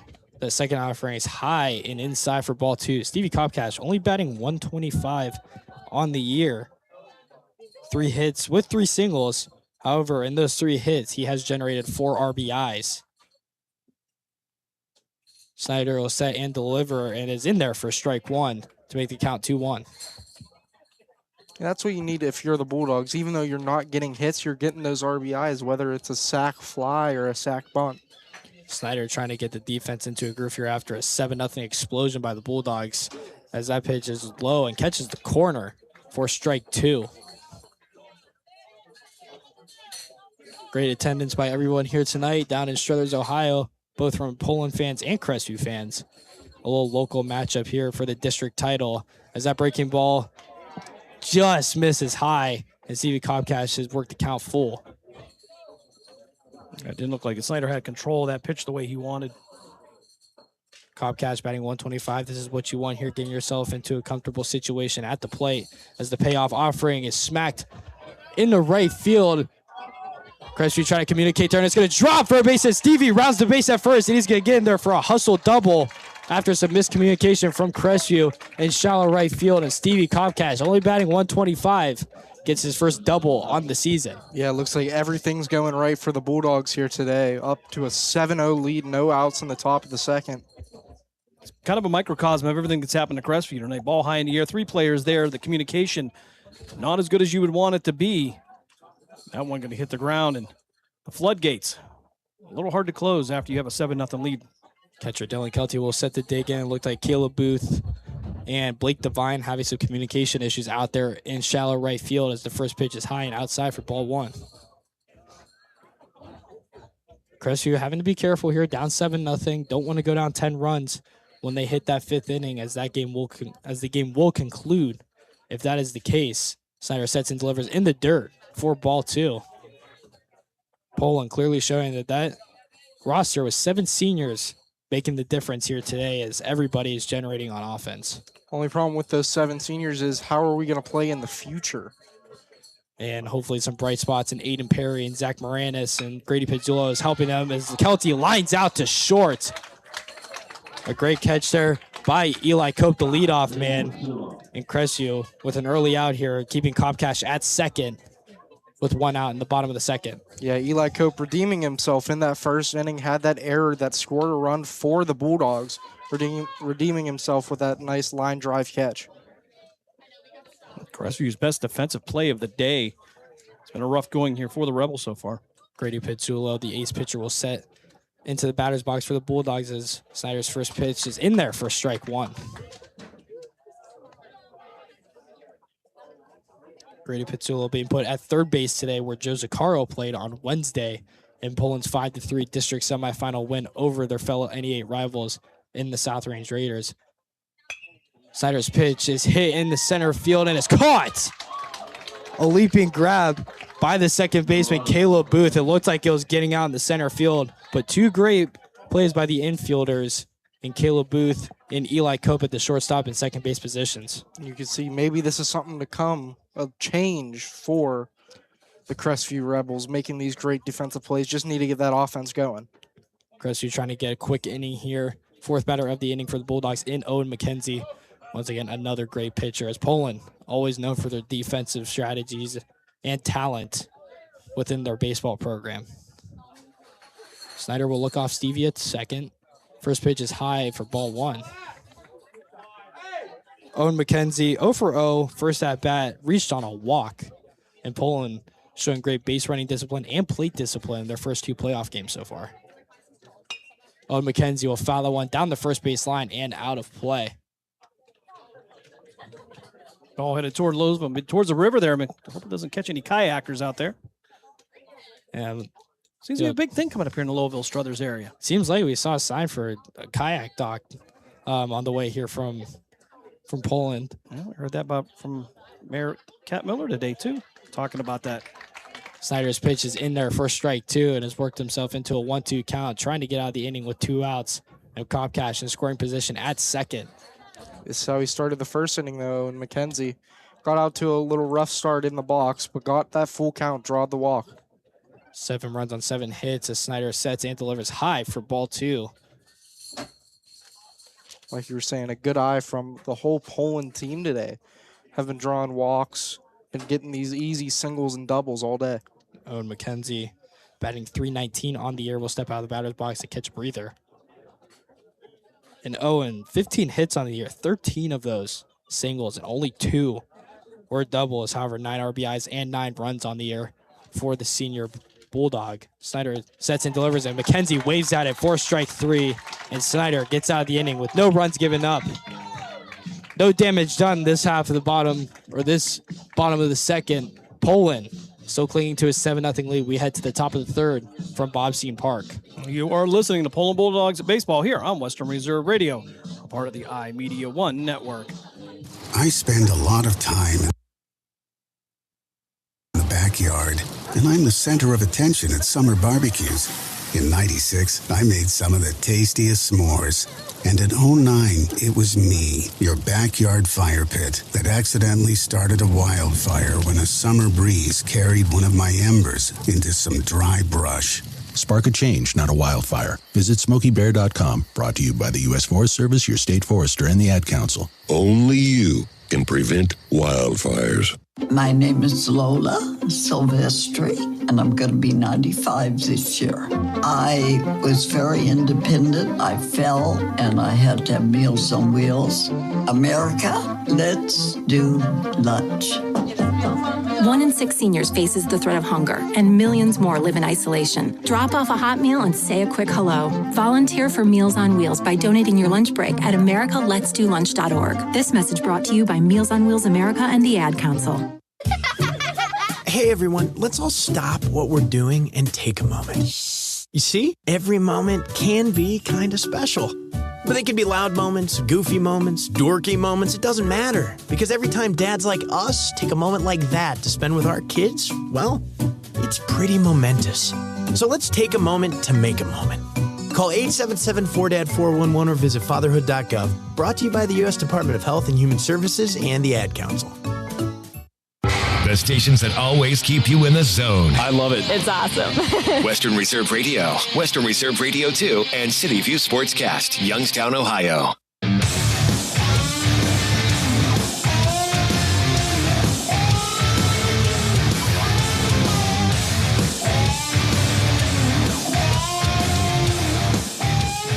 Top of the third, Poland with the 7-0 lead, and Kopkash going back to the mound in relief and doing a pretty good job here. He's kept that pace up. Really, the right-handed pitcher, they haven't had to change much in terms of strategy. Yeah, Stevie may not have the the weight to to push the ball as hard as maybe Joseph Carl, but he's got that whippy release, and his velocity is really high to start off. As we head to the top of the third here with Brady Willis, the junior, stepping in to bat, the first baseman for the Crestview Rebels, trying to get some offense here. As Kopkash's first pitch of the inning is high and outside for ball 1.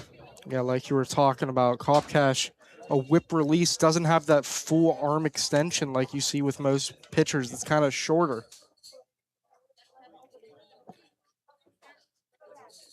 As Stevie's second offering will be fouled down the third baseline.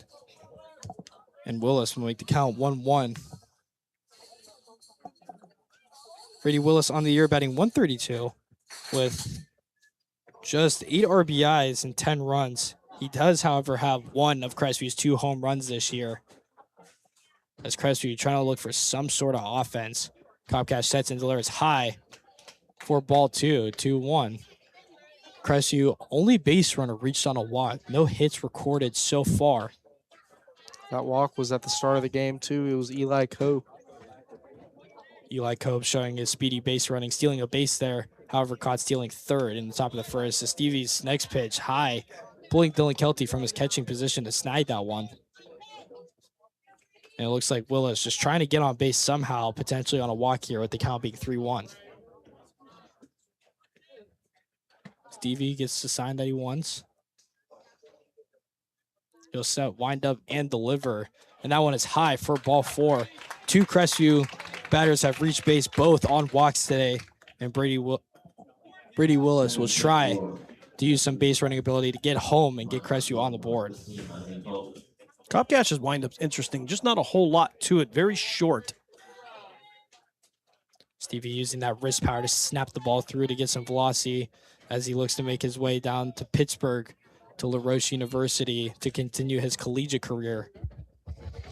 As Stevie's first pitch to the 8-hitter in Landon Hildreth, the left fielder.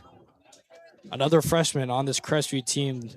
Again, some of the youth starting to show, but that's really going to help pay off for them as they get into their upperclassmen years. Copcash will throw the first, trying to keep Brady Willis humbled there at first, not trying to get a big lead here as we saw Eli Cope steal base in the first inning.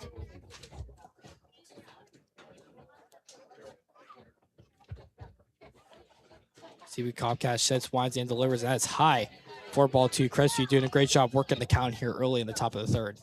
That's kind of what you saw them trying to do in that first inning, trying to work the count, draw the walks. And Dylan Kelty jogs to the mound and have a word with Stevie Copcash. It looks like Hildreth on the year batting 237 with no home runs, only 2 home runs for Crestview this year. However, with 11 RBIs and 10 runs on the year. So some great production by the freshman hitter as he is playing in center field today, making a great diving catch in the bottom of the second. Copcash sets and delivers. Now one catches the upper part of the batter's box for strike 1. Like we talked about, these teams don't need these guys who hit home runs. You want to get on base, you want to get those RBIs, get those runs. 2-1 the count. Copcash sets, and his offering is waved at by Hildreth for strike 2. 2-2 count. Willis on first. No outs here. Trying to get some sort of offense going for the Rebels. A double play opportunity for the Bulldogs defense. As Copcash with the 2-2 offering high, and the count is worked full again. Crestview doing a great job working the plate discipline. That's what you want. You're in a large deficit right now, but getting people on base, you could try to get that comeback, try to get a lead. As Stevie is set for the payoff offering high and outside and will walk back-to-back batters. Again, not a hit recorded for the Rebels, but 3 base runners on, all through walks. Well, they'll head to the mound for a discussion here. Maybe slow things a little bit down, or slow down things a little bit for Copcash. Take a breath. Stevie leads the team in the pitching category with walks on the year, giving up 23 now. And he had a great groove there in the second inning, but it's kind of fallen short in these first couple at-bats in the top half of the third. Yeah, struck out 3 in the second inning, including a sword to end it off. But 2 walks to start here. You want to see if you can get in a groove. The sword's a super niche and fun reference if you get it. Copcash coming in relief of Joe Sicaro. We haven't seen Sicaro out though. Didn't see him come off out of the dugout. So again, hopefully maybe just a strain. Yeah, it looked like he was hobbling on that one leg, either a hamstring or an ankle of some sort. So we saw Carmine Tucolo run into his fellow infield teammate Aiden Perry against South Range. A little collision there that kind of resulted in some pain. Yeah, it looked like that right leg too, the one you're going to push off with, being a right-hander. Blake Devine, the the step in for Crestview as the first pitch catches the outside part of the plate for strike one. Maybe that little break's all he needs. He wants to get back in that groove. He wants to throw more strikes, get out to a lead. Sometimes it's not the nerves that'll get you guys. Some guys are maybe just a little too excited and get a little amped up and need to settle themselves down. As Devine will show bunt, but it will bunt it foul and is down 0-2 in the count. With 2 runners on, he's got Willis at second and Hildreth at first, both reaching on walks and a chance to get some offense going here, trying to get on the board, down 7-0. For Poland, you don't want to let him do too much. You don't want to give him any confidence. Make the game a little bit tougher than what you want it to be in the later innings. Devine on the year, only batting 105. Comcast sets and delivers. And that breaker ball is in there and caught him looking for strike 3.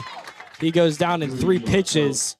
And CV Comcast gets the first out of the inning with another strikeout, his 4th, and just an inning and a third played.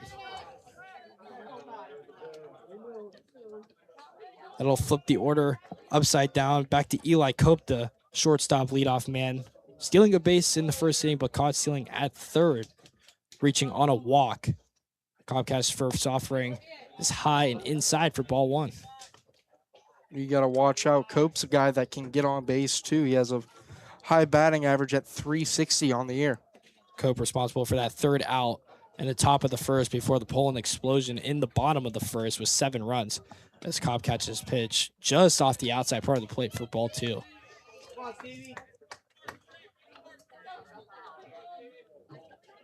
2-0 count here for Eli Cope, the junior shortstop for the Rebels, showing some of the speediness. Earlier this game, Comcast's pitches swung on and popped up. Carmine Tuclo, the shortstop, under and makes the easy catch for out number 2.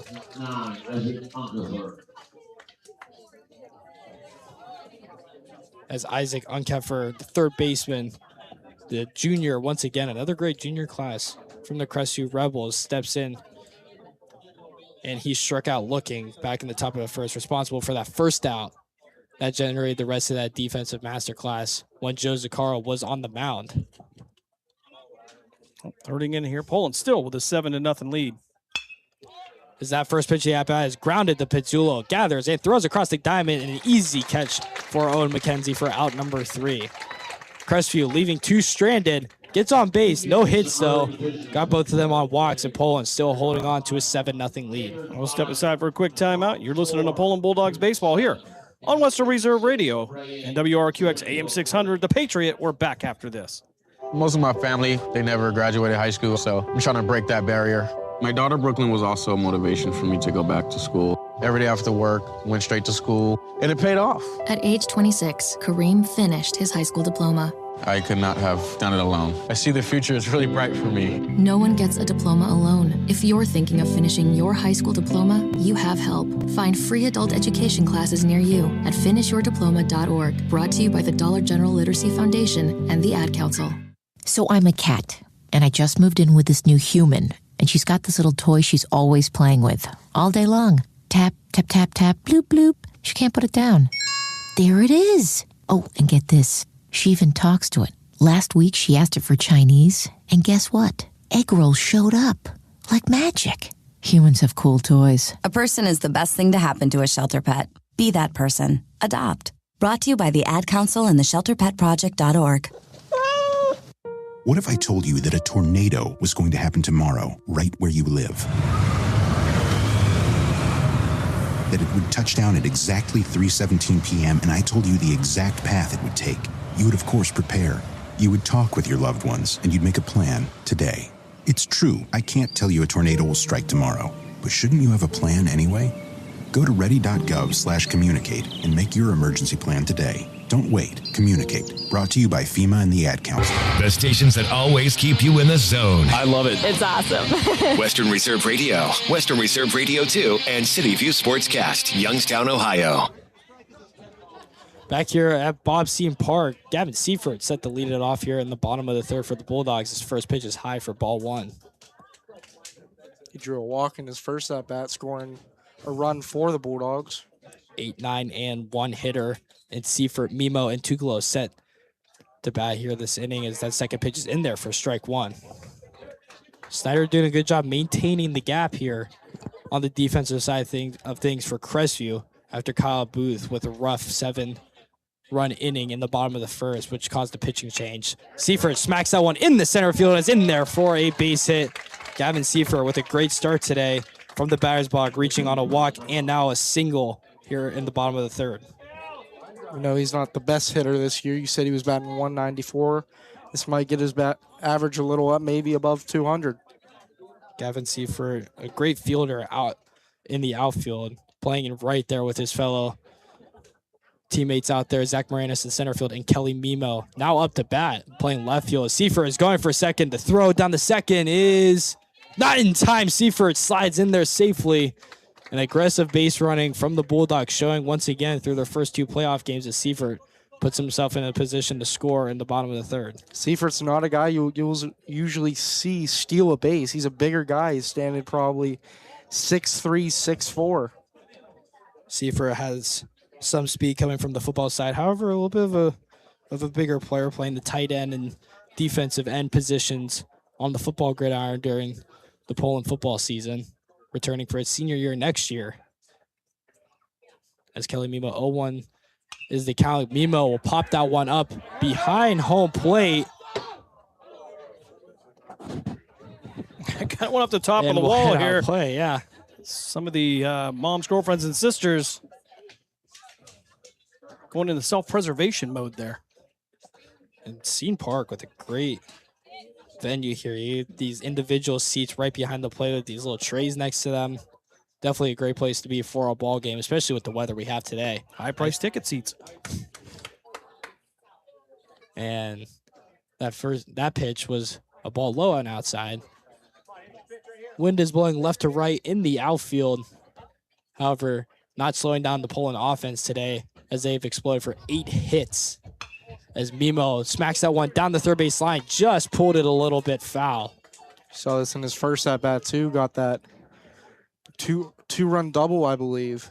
Kelly Mimo, correct, with that double, driving in Owen McKenzie and Gavin Seifert the last time he was at bat. Mimo, another senior, part of that seven-person group there. A great veteran presence for the Bulldogs. This Snyder's pitch was high for ball 2. Yeah, Grant Snyder's struggling. Looks like that release just too early, too high above. Doesn't have the control, I'm sure, that he wants. The 2-2 offering from Snyder. That was hit by Kelly Mimo in the center field again. It's down for a base hit. Seifert will hit third. He'll be held up. Kelly Mimo with a single. And Poland with runners at the corners. Kelly Mimo 2 for 2 on the day with a double and a single. Seifert almost looked confused there. Thought center fielder, will that be Kyle Booth? Thought he was going to catch the ball, but I guess not. They wanted to send him home, but he didn't. Looks like Booth could have gotten there, but kind of played that off with the one hop, and Seifert was trying to head for home. Ball was held up, trying to read the play from the center fielder. 9 hits, and Kelly Mimo jumped in. He's going to second, and the throw down the second, not in time. Grant Snyder wasn't expecting it and was told by his teammates to turn around and throw it to second, but Mimo gets in there, and Poland with 2 runners in scoring position at second and third with no outs in the bottom of the third, up 7-0. Yeah, Snyder didn't even throw a pitch. Nemo just said, why not? Stole second base. Kelly Mimo, the left fielder, using that athletic ability to get there, and Poland just not letting off at the gas pedal here in this district title game. Snyder sets and delivers the first pitch to Tuklo, and that one is popped up in the left field. That will be Hildreth underneath it and makes the catch. Seifert almost tagged up, but is held at third. That ball was a little shallow in the left field, and Seifert with some confusing base running here at the bottom of the third. Bring up Aiden Perry, the sophomore. Carmine Tuklo is 1 for 2 on the day, reaching on a single, an error, and now flying out into left field. Aiden Perry, the junior, stepping in, trying to drive in both Kelly Mimo and Gavin Seifert as Snyder's first pitch is low for ball 1. Perry, left-handed sophomore. Lefty-righty matchup. Perry definitely not the height that he possesses, but he definitely packs a punch when he steps into the batter's box. So that pitch is high and outside for ball 2. And you've seen that nowadays from a lot of even MLB players. There's not these tall guys that they pack a punch, though. They hit these home runs, these extra base hits very easily. Kind of a Jose Altuve type player, if you were to consider an MLB player, as Snyder's pitch was outside again. And Perry in a comfortable 3-0 count here with runners at second and third. Snyder sets and delivers. That one's low in the dirt, and Perry will take his walk to first base. And Crestview has loaded the bases again for the dangerous Zach Moranis coming up to bat with 1 out, with Poland being up 7-0 here in the bottom of the third. Yeah, Zach Moranis going to be a trouble for Crestview here. Has had extra base hits, doubles, and triples all year. Not afraid to swing that bat. Aiden Perry 0 for 0 today with 2 walks, reaching home in the bottom of the first. Zach Moranis up 1-0 in the count. The center fielder 1 for 1 today with a single back in the bottom of the first inning for the center fielder, as that pitch is in there for strike 1. And Zach Moranis getting some recognition on social media for some outstanding defensive plays in that district semifinal game against South Range. Yeah, on Wednesday I had that phenomenal diving catch, which would have put South Range back into the game. Zach Moranis, the first team NEA outfielder, leading the team in games played, plate appearance, and at-bats, along with batting average and on-base percentage, as that one is smacked foul down the third baseline. And the third baseman, Kyle Booth, could not get to it in time, trying to sneak it out in there as they're trying to get out of this inning with the bases loaded, only with 1 out. However, a double play opportunity is at hand for the Rebels. Moranis, maybe a little audition for the Savannah Bananas. Definitely tickets are hard to come by for those. Snyder set to deliver the 1-2 pitch, and that one is smacked through the gap in the infield in the right field for a single. Seifert will come home for the run, and Owen and Kelly Mimo rounds third and comes home to make it 9-0 for the Bulldogs. That's exactly what you want to see if you're the Bulldogs, even though it's not as flashy getting those singles down the line. You're scoring runs. You have a 9-0 lead in the third. Seifert coming home after smacking his single in the outfield. Same with Kelly Mimo, both having stolen bases here in the bottom of the third. Zach Moranis on first, and the advanced Eden Perry to second. Poland with a 9-0 lead with 10 hits here. No hits given up, though, and that brings up Stevie Kopkash, who stepped in to hit for Joe Zaccaro as the first pitch is in there for strike 1. Yeah, Kopkash had a hit in his first at-bat. See if he could reciprocate that here. Stevie Kopkash with a fantastic double there. Hustle double, as there's some miscommunication in the shallow right field where he turned the bag at first and reached second standing up. Kopkash will smack that one in the right field and is down in the gap for a base hit. Perry's going to round third and come on home. Moranis advances to third. Stevie Kopkash to second. He rounds second and is heading to third, and he will be in there sliding safely with a 2-run RBI triple. Moranis and Perry reaching home, and Poland now out to an 11-0 lead with 11 hits on the board. Stevie Kopkash batting 125 coming into today. Now reaching base on a double and a triple. Just a homer and a single shy of the cycle. Kopkash showing up and showing out for the Bulldogs, not only hitting but pitching, and he's pitching phenomenally. Allowed 2 walks, but has strike out, I'm pretty sure, 5 batters today. Perry coming home from second. Moranis digging it out from first, coming all the way around the bases to make it 11-0. And that brings up the Malone commit and Dylan Kelty up to bat. 1 out here in the bottom of the third, and it looks like another pitching change for the Crestview Rebels as Grant Snyder's day will come to a close. Oh, we have a moment. Somebody tuning in from Indiana, the Snowman, Brian Snow from Snowman in the Morning over on Western Reserve Radio 2, Monday through Friday. tuning in for some Poland and Crestview baseball here in the Division 5 NE1 district title game. And he says, you're not doing bad. Definitely not my smoothest sport, but baseball may be the easiest in some people's opinions. I actually think it's probably the most difficult one to call. There's a lot of chess matches that go on in a baseball game. Yeah, your mind's racing 1,000 miles an hour. You're doing football, basketball, hockey. But baseball, it's slower pace, kind of throws you off a bit in the booth. Speaking of, thanks. Greg Goulas having us tonight here. We appreciate that. Thank you so much. Definitely takes some years to reach Tom Hamilton level on the air in the baseball world. Yes. Well, it's hard to compare yourself to a Hall of Famer. One of the best to ever do it. Great voice. And what else better can you do on a Sunday afternoon but taking a little Tom Hamilton. Of course, not bad baseball going on in Cleveland right now either. No, definitely the bright spot there in Cleveland after the Cavaliers taking a sad bouncing out in the Eastern Conference Finals after a horrible whatever matchup. display of basketball that was. That was a bad matchup with the New York Knicks and, of course, the Knicks. It's been a long time for them since they've seen any success, but I'm sure the Cavs riled up old Ken Carmen there on 92.3 up in Cleveland. As any good Cleveland fan will say, there's always next year. They've been saying that for too long now.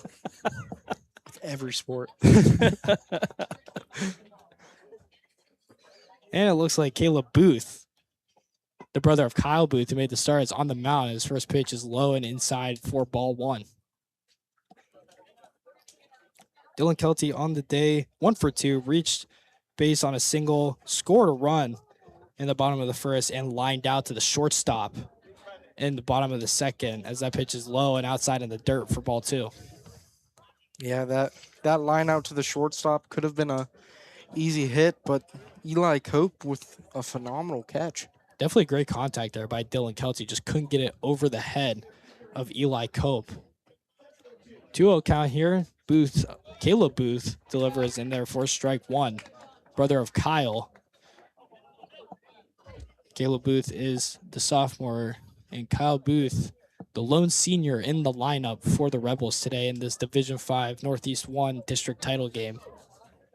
As Caleb Booth delivers, and that one is smacked into right center, and that ball is caught by the right fielder, Divine, but tagging up is Kopkash, and he will come home and score on the sac fly by Dylan Kelty. Back-to-back games now for Dylan Kelty, where he has smacked a run in after a sacrifice fly into the outfield. Yeah, great hitter. Makes it a 12-0 ball game for the Bulldogs. Dylan Kelty just 1 for 3 today, but has a run after getting a single in the bottom of the first and an RBI, bringing in Stevie Kopkash as Grady Pizzolo waves at the first pitch for strike one. You talked in the pregame about the scrimmage matchup early in the season. This shows you how much change there is from game one or early in the preseason till now. And that pitch hit Pizzolo, and he will take his base.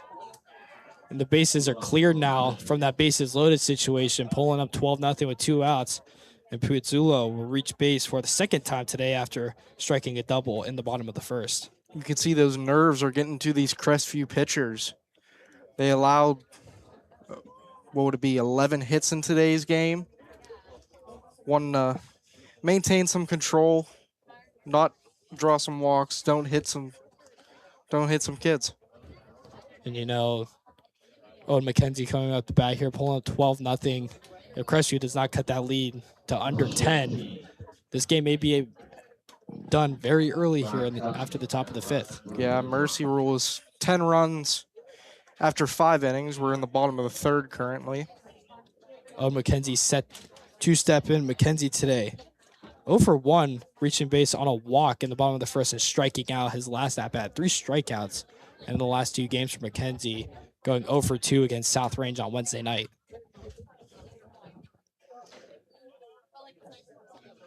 Both these teams looking for their matchup next week against Lakeview.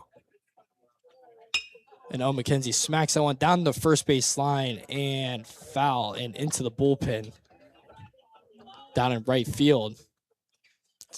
It's nice though. He's getting contact with the ball. Hopefully it leads to a hit for him. McKenzie, definitely one of those star pitchers on this Poland Bulldog roster, and both teams trying to get to next week on June 3rd, where they will match up against the Lakeview Bulldogs. And if Poland seems to close it out today, that could be quite the matchup, an NE8 baseball game out in Massillon, Washington, in a regional semifinal game with a chance to go to the regional final. Caleb Booth delivering is popped up in the shallow right field, but it lands just foul. And Pizzulo will have to make his way back to first. Yeah, last time Poland played Lakeview, you could say a Game of the Year candidate for the Bulldogs, the Poland Bulldogs, had a miraculous comeback in that 7th inning. And it looks like Poland put the freshman Brian Costco pinch running for Grady Pizzulo. He did the same thing against South Range, stole a base and got a run. Oh, McKenzie smacks out one over the third and takes a hop over the head of the third baseman, Unkeffer. Costco reaches second. McKenzie gets the first on a single. And McKenzie continuing with his hitting ways. Going 1 for 2 on the day now and advancing Costco to second. Bringing Gavin Seifert up to bat. He's had a great game today. We're back to the 8th spot where we started the bottom of the third. Gonna run out of room on the scorebook. Seifert 1 for 1 with a walk in the bottom of the first and a single to start off this bottom half of the third, where he reached home on both of those and stole a base his last time after that single as he takes ball 1 in the dirt. 12 runs on 12 hits. Definitely the definition of consistency here for Poland.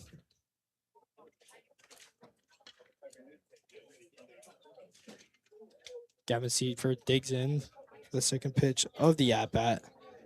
Caleb Booth will deliver, and that one is grounded to third.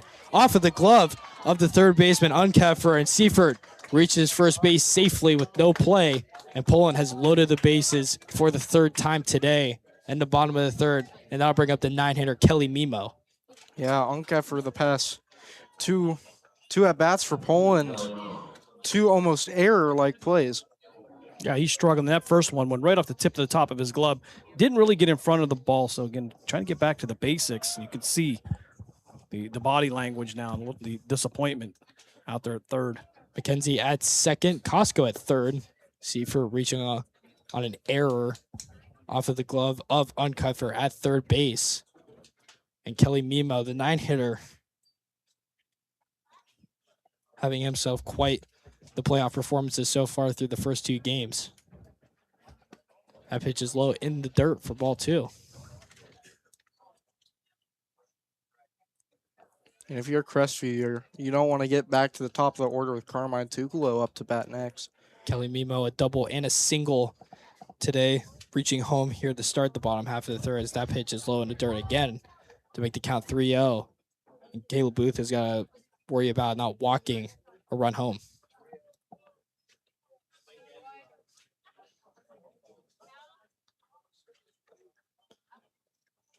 Caleb Booth's fourth pitch, low in the dirt again, and we'll actually, no, they called that a strike. I don't know if I agree with that call. It's 3-1 the count.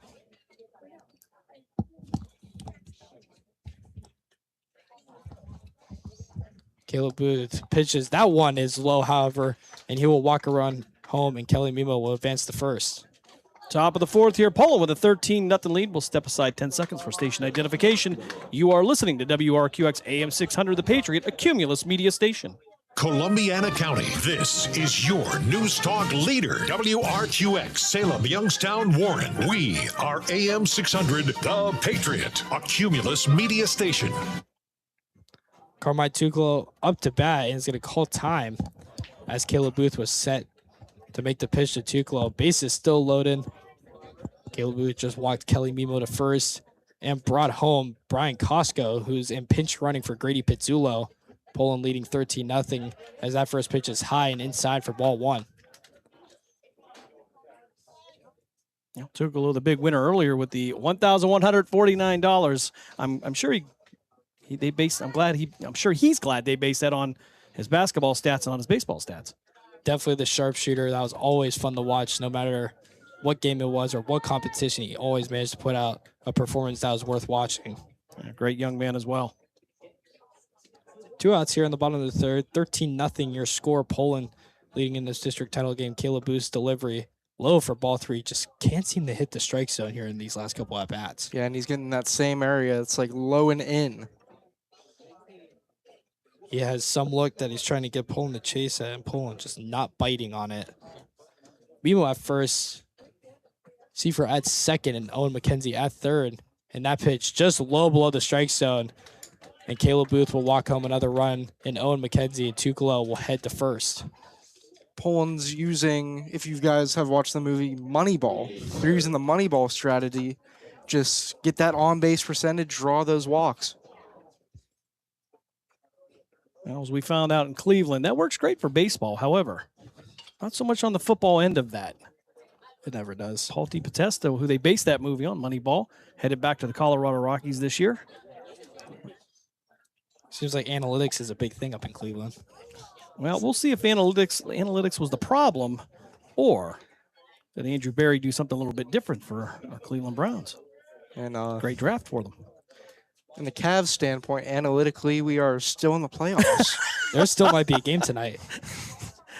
Analytically, today would be Game 7. Perry chops the first pitch of the at-bat, fouled on the first baseline. Kenny Atkinson providing some material for the next, for the offseason. Analytically, we won 2 of those games.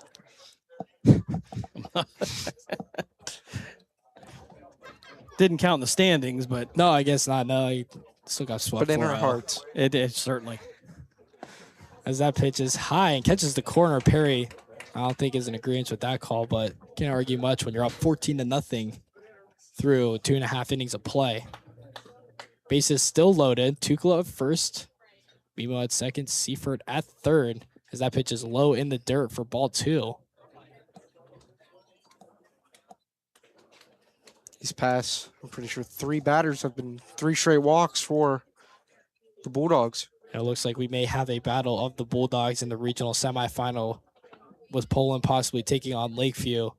And the way Poland is playing with this energy, as that ball is shot up to the shortstop in Eli Cope, and he will make the grab for out number 3.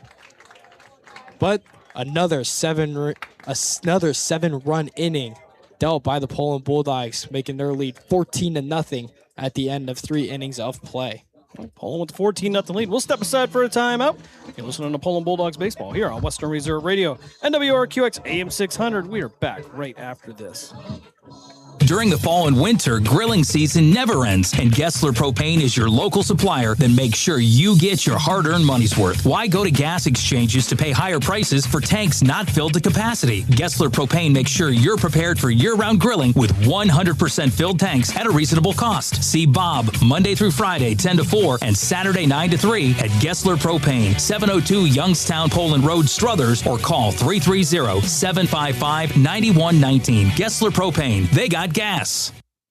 The stations that are always ahead of the game. Western Reserve Radio, Western Reserve Radio 2, and City View Sportscast. Youngstown, Ohio.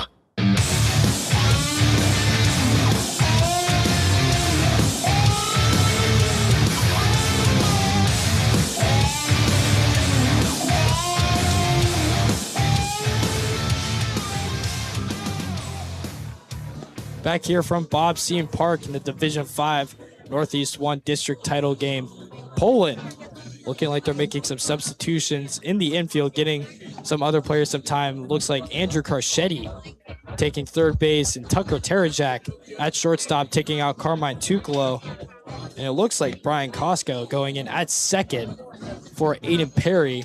Owen McKenzie still remaining at first. Dylan Kelty behind the plate. Stevie Kopkash still on the mound, pitching a beauty so far after taking over for Joe Zaccaro, who went down with a limp in the bottom of the first inning trying to round that third base bag. Well, what do the Bulldogs and the Guardians have in common tonight? They have not given up a run. Guardians with a 4-0 lead. I still go back to calling them the Indians. That's almost on the tip of my tongue, but they are up 4-0 over Boston. Cleveland trying to get another series win after dropping 2 out of 3 against the Nationals after their return home from their road trip, where they did go 6-1 on the road trip. Very impressive stats there from the Guardians, and not the highest paying ball club, but definitely has developed some some in-house talent that has definitely made that a blue-collar ball club that is always fun to watch. When you can build around Jose Ramirez and he doesn't want to leave, that's home for him. You know, the Dolans over there proving you don't have to spend a lot of money to have a competitive team. Now, in the postseason, of course, things a little bit differently. They need to make a great run last September, win the division. However, it went Cleveland in a Cleveland way. Blowing all their steam on that 15.5 game comeback there in the regular season kind of made the Tigers not feel very generous. There's looks so that a new MLB rule may be passed where the Guardians will have to actually pay their players more money. They're under the limit of They're going to have a salary cap. cap, so yeah, they'll be forced to spend a little bit of cash there. Pretty sure they're paying $90 million. The lowest teams can go now is 171. Wow. I don't think the Yankees are going to be fazed by that. Stevie Kopkash worked it into a 1-2 count here with Kyle Booth, who started the game on the mound. Kopkash sets and delivers. That one is smacked into center field. Under it is Moranis, and he makes the easy grab for out number 1. Kyle Booth 0 for 2 now on the day. Both flyouts to the center fielder, and that will bring up Grant Snyder, who came in relief of Kyle Booth, but found himself in a hole there in the bottom of the third, in which Caleb Booth stepped in and took over for him. Yeah, Snyder's now playing second base since Caleb Booth subbed in. They switched him out. Snyder, the center fielder, one at bat, struck out swinging as Cobb catches his first pitch, goes under the glove of Kelty to the backstop for ball 1. It's probably the worst moment Poland's had today with a 14-0 lead over the Crestview Rebels. And it's hard to complain when you're up 14-0 with 12 hits and no runs given up, no hits, no errors, a clean game. Everything just clicking. As we have that the train pitch come catches true. the opposite side of the plate for strike 1 down here in the industrial part of Struthers. But nonetheless, a great facility here at Bobstein Park. Housing great high school baseball throughout the high school season, and obviously the Class B season in the summertime. Always a great watch. And if you are like me and you haven't been down here, this is a great first trip here. Again, beautiful evening. Just a little bit of clouds and nothing nearly to worry about. Lights are on. Hard to complain about anything going on here tonight if you're a Bulldog fan. And Snyder's hit is into a shallow right field. Some miscommunication. It's in and out of the glove of Gavin Seifert. And Grant Snyder reaches on an error again. No hit recorded for Crestview, as that error will not count towards the stat sheet. Yep, zeros. Runs and hits for Crestview. Poland's pitching still yet to giving up a hit, no matter how many times Crestview is reaching the base. Crestview's drawing walks. They're getting errors, but let's keep that no-hitter going if you're the Bulldogs. Caleb Booth, who's now on the mound for Crestview, steps in to face Stevie Kopkash, just trying to get a hit on the stat sheet now, even though they're down 14-0. As Kopkash's first pitch is high, but in the strike zone for strike 1.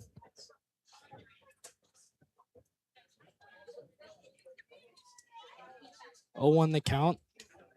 Grant Snyder at first base for the Rebels. Stevie Kopkash's pitch, breaking ball outside for ball 1. Kelty checking down the first, keeping Snyder in his position there. Caleb Booth, not too bad of a batting average this year, been 241. Definitely a good batting average for the brother of Kyle Booth as he waves at that one for strike 2. 0-2 the count with 1 out. Double play position here for the Poland defense. Poland making some substitutions in the infield, throwing Tucker Terajak, Brian Costco, and Andrew Craschetti in the infield as Kopkash's delivery is high for ball 1. A lot of T's in that. A little struggle there. Too many of them. Of course, well familiar to Brian. And of course, Tucker's older brother Tyson graduating last year. Another great pitcher that showcased a lot of talent and broke some records. Some school records for Poland. That pitch is high and outside. Kelty checking down the first once again. Crestview had a good start in the first inning, reaching on a walk for Eli Cope. Stole second, but ever since then, it's been really hard for them to generate any sort of offense. since the top of the first. They've had a couple more walks, just can't seem to get that run. Stevie Comcast sets in, delivers the 2-2. That was waved, swung on and missed for the strikeout. And Stevie Comcast with 5 strikeouts today, pitching a beauty of a game here with 2 outs in the top of the 4th. And a great job coming in relief of Joe Zaccaro, who headed to the dugout because of an injury.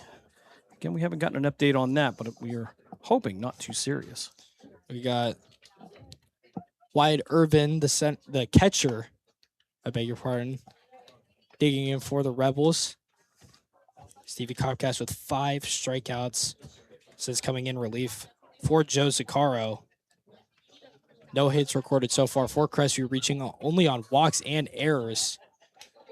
As that strike is in there for strike 1 to make the count 1-1 with 2 outs. You know, the great thing you say is for head coach Lou Mateo for Crestview, a lot of young talent to work with. Again, tonight started 3 juniors, 3 sophomore, and 2 freshmen. Just 1 senior for Crestview as that pitch is high and outside for ball 2. Kyle Booth, the only graduate on the field today for the Crestview Rebels.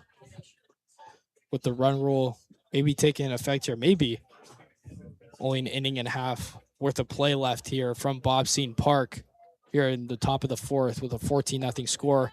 Waved on and missed by Wyatt Irvin for strike 2 to make the count 2-2. Well, not a great choice to swing at that one, but again, desperation coming in. You're trying to get something going, trying to move your man from first. Comcast sets and delivers the 2-2. Swung on and missed for strikeout number 6. Crestview gets on board with an error. However, that's all the offense they'll get. Stevie Comcast with 2 strikeouts goes through 4 scoreless innings, Poland clinging to a 14-0 lead. We'll step aside for a timeout. When we come back, bottom of the 4th here, Poland shutting out Crestview 14-0. Most of my family, they never graduated high school, so I'm trying to break that barrier. My daughter, Brooklyn, was also a motivation for me to go back to school. Every day after work, went straight to school, and it paid off. At age 26, Kareem finished his high school diploma. I could not have done it alone. I see the future is really bright for me. No one gets a diploma alone. If you're thinking of finishing your high school diploma, you have help. Find free adult education classes near you at finishyourdiploma.org. Brought to you by the Dollar General Literacy Foundation and the Ad Council. So I'm a cat, and I just moved in with this new human, and she's got this little toy she's always playing with, all day long. Tap, tap, tap, tap, bloop, bloop. She can't put it down. There it is. Oh, and get this. She even talks to it. Last week, she asked it for Chinese, and guess what? Egg rolls showed up. Like magic. Humans have cool toys. A person is the best thing to happen to a shelter pet. Be that person. Adopt. Brought to you by the Ad Council and the ShelterPetProject.org. What if I told you that a tornado was going to happen tomorrow, right where you live? That it would touch down at exactly 3:17 p.m., and I told you the exact path it would take. You would, of course, prepare. You would talk with your loved ones, and you'd make a plan today. It's true, I can't tell you a tornado will strike tomorrow, but shouldn't you have a plan anyway? Go to ready.gov/communicate and make your emergency plan today. Don't wait. Communicate. Brought to you by FEMA and the Ad Council. Youngstown, Warren, and Salem Sports Talk is on the iMedia1 network. Western Reserve Radio, Western Reserve Radio 2, and City View Sportscast. Awesome. Bottom of the 4th here, Poland with a commanding 14-0 lead. And as Mark Means would quote to me during the football season, it's roster time for the Poland Bulldogs. Yeah, it looks like Coach Murray getting some other players in. David Vlasic taking over center field for Zach Moranis. Poland up 14-0 in this district title game from Bob Seton Park. Vlasic, a hard-hitting sophomore, has one of the home runs this year for the Bulldogs.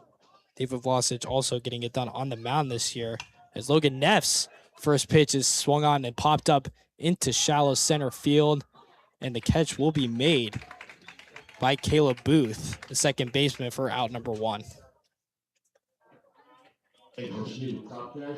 14 runs on 12 hits for Poland. Crestview, the bats have been afraid, as a wise man once said. Big 6'4" Luke Lockett stepping in and waves at the first pitch for strike 1. Luke came in the pinch hit for Owen when he was getting his bullpen reps in to go in for Grady Pizzullo Luke struck out on Wednesday night against South Range. That second pitch is popped up and behind home plate. The catcher underneath it makes the grab. That is Wyatt Irvin on the nice play with the rare pop out behind home plate. Didn't think that one had the distance. As Bob Euchre, or sorry, Jake Taylor would say. Luke Lockich, though, stands about, what, about 6'5". Yeah, we'll go with that. Could be much bigger than that. We're not sure. And we got Jonathan Akins. Someone coined him the term, or the nickname Bubba. Best batting average on the team. He does, batting .667. And that one is smacked into right field, right at the right fielder for out number 3. A quick 3-pitch, 1-2-3 inning for the Crestview Rebels, and Logan Neff on the mound. Poland still up, however, 14-0, and Crestview no hits on the stat sheet. We'll step aside for a timeout. Poland leads Crestview 14-0. You're listening to Poland Baseball here on the Western Reserve Radio and WRQX AM 600 The Patriot. We're back on the other side. Are you tired of switching apps just to catch your favorite shows and live events? Say hello to the iMedia1 Network app, your one-stop destination for streaming and everything that matters. From national sports to exclusive local content, Western Reserve Radio, Western Reserve Radio 2, and City View Sportscast are now all in one place, anytime, anywhere. Download the free iMedia1 Network app on iOS and Android and unlock the future of sports audio in the palm of your hand. The iMedia1 Network, your sports app in the Valley. Lena's Pierogi House is your home for the area's best variety of pierogies. Daily specials include the Polish platter, the Hungarian platter, stuffed cabbage, and halushki. Having a last-minute get-together? Lena's has you covered with a wide variety of frozen take-home pierogies and dumplings. Go to Facebook at Lena's Pierogi House to see the weekly lineup of available flavors for dine-in or carry-out. Catch the best at Lena's Monday from 10 a.m. to 4 p.m. and Tuesday through Friday from 10 a.m. to 8 p.m. 20 North Main Street in Hubbard, or call 234-254-8532. The stations that always keep you in the zone. I love it. It's awesome. Western Reserve Radio, Western Reserve Radio 2, and City View Sportscast, Youngstown, Ohio.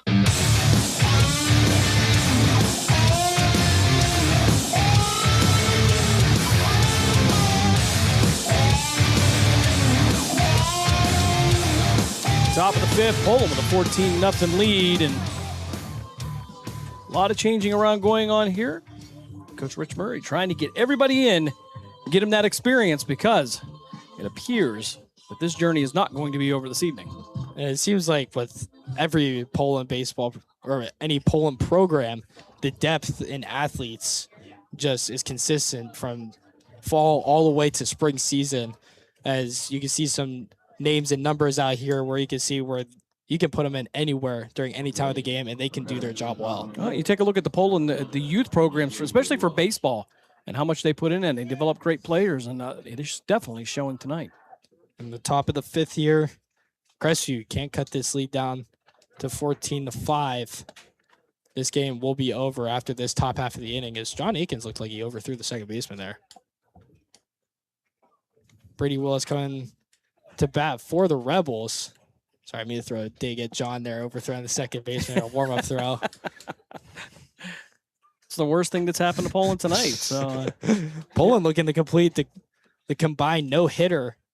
Again, Crestview only reaching on errors and walks today. And Poland looking to claim their first district title since 2019. And they're going to be making their way over to Massillon, Washington to take on Lakeview in the regional semifinal. Oh, McKenzie's first pitch almost hit Willis. A bit inside for ball one, but you can hear the pop off of the glove of Akins there. That had some heat on it. Brush that right elbow on this left-handed hitter. Willis walked in the top of the third in his first at-bat. That pitch is low in the dirt for ball two. We saw this from both Poland pitchers start out their evenings with Zakaro. Zakaro led with a walk, and so did Kopkash. McKenzie's third pitch delivery catches the inside part of the plate for strike one.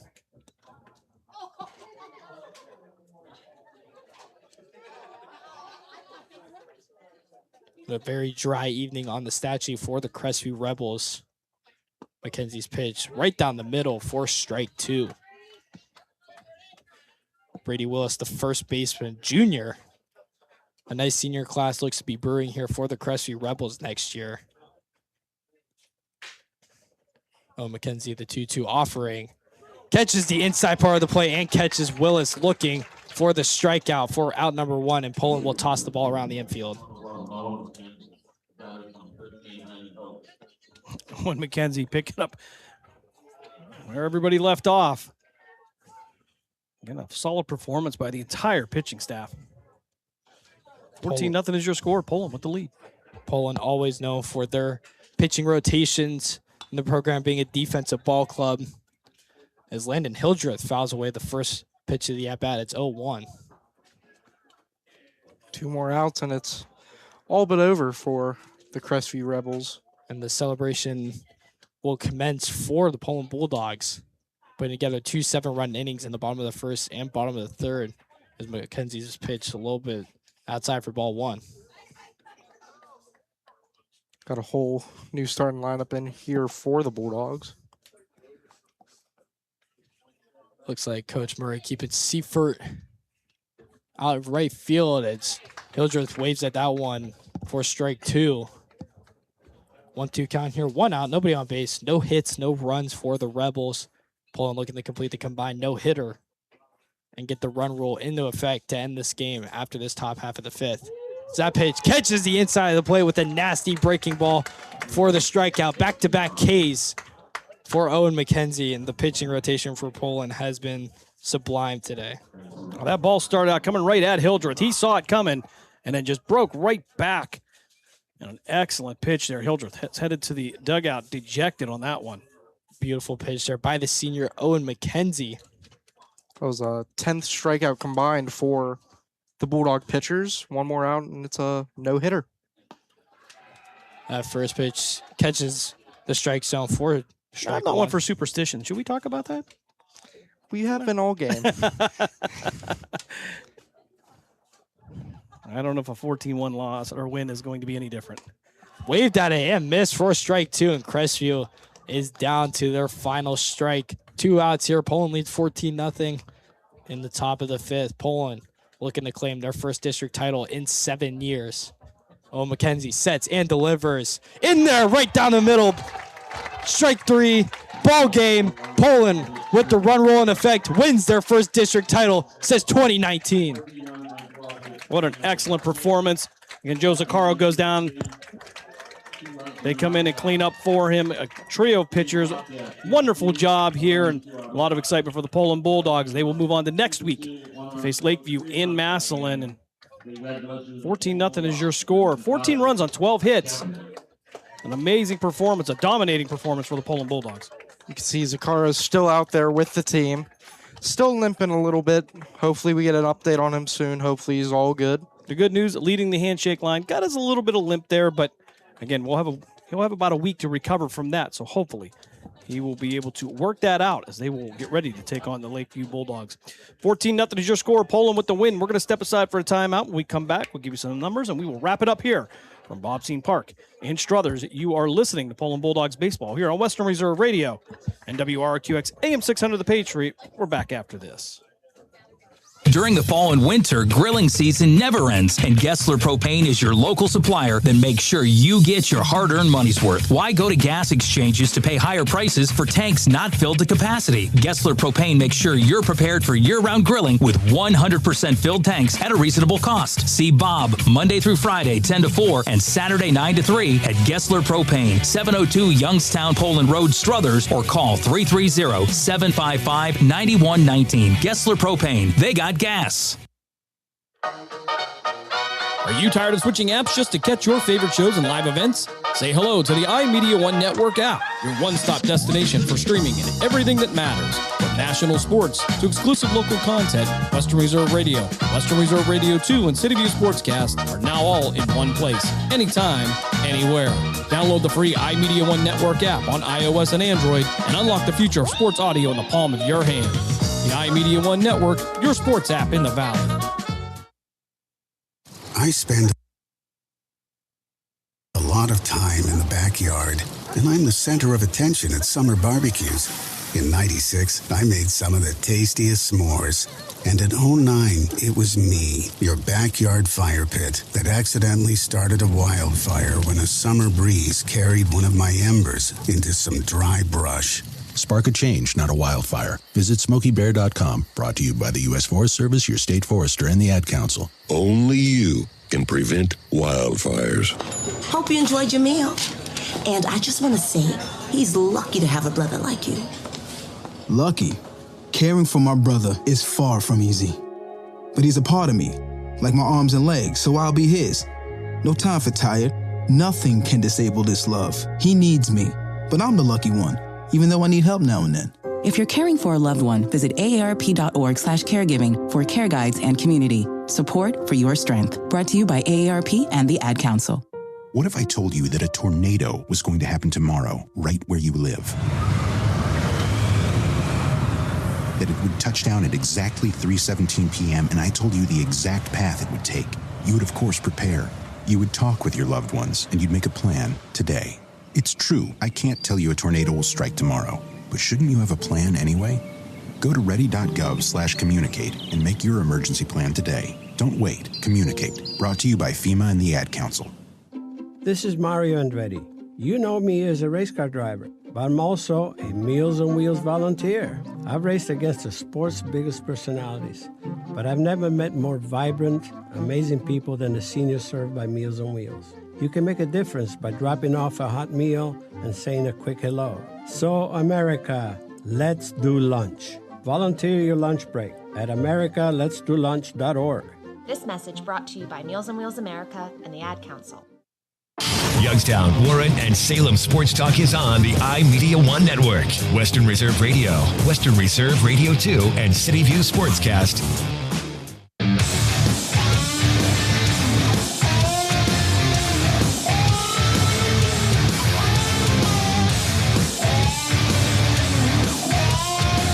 Back here one last time at Bob Scene Park in Struthers, Poland with the 14-0 win. And the 2026 Division 5 NE1 District Champions receiving their medals right now from Athletic Director Brian Banfield, who he is coming up on his retirement. Of course, he will be replaced by Nick Blanch as the Athletic Director here at Poland High School. Looking forward to working with Nick. It's been a pleasure to work with Brian here as well, as they built a wonderful athletic department here at Poland Seminary. Tonight, though, there's not much more you can say. 14-0 domination, I think, would be the word. Domination, I guess you could use execution too. Yeah, and there was only 2 innings where the damage was done. Poland had a 7-run outburst in the bottom of the first, followed by a scoreless second, and then 7 more runs in the third. And that just about did it on the offensive side of things. But I don't think you could really give a player of the game to anybody, as everybody on the Poland side just did what they had to do, and everybody was contributing on the hitting side, the pitching side. It was a complete game from head to toe. But what I saw, I liked how the bottom of the order got their bats up. You have guys like Grady Pizzullo, even Owen McKenzie, Gavin Seifert, Kelly Mimo. They all stepped their game up today to get this district championship for the Bulldogs. Yeah, and especially on Wednesday, the bottom 4 hitters, they were kind of dry there to start on the stat sheet, and then towards the later half of the innings, they finally woke up, and today they carried that momentum and just executed to the highest of standard. And, they set up with the matchup with another NE8 foe in the regional semifinals down in Massillon, Washington on Wednesday, June 3rd. And that's going to be quite the treat to watch there, with 2 high-scoring offenses going at it over in Massillon. Yeah, Battle of the Bulldogs, Lakeview versus Poland. Poland sweeping Lakeview in their regular season matchup, but both games were very close. I'll take 2 Mahoning County teams. We'll send them out to Stark County to play next Wednesday, as Lakeview and Poland will get together. I want to take an opportunity to thank everybody involved here tonight, including Ben Slagle, who's waiting for us to wrap it up here, Mark Means, who's been on the phone and keeping an eye on us, Dave Ferris for helping us out, and of course, always want to thank Charlie Conley and Bill Kelly for trusting us with their airwaves over at WRQX AM 600. We love that relationship with them and a good time here. And again, there's a lot of trust that goes in to letting us be on their airwaves and bring you all the action here from the area. Some of the best high school sports in the Valley, and Poland showing that tonight. They get the 14-0 win.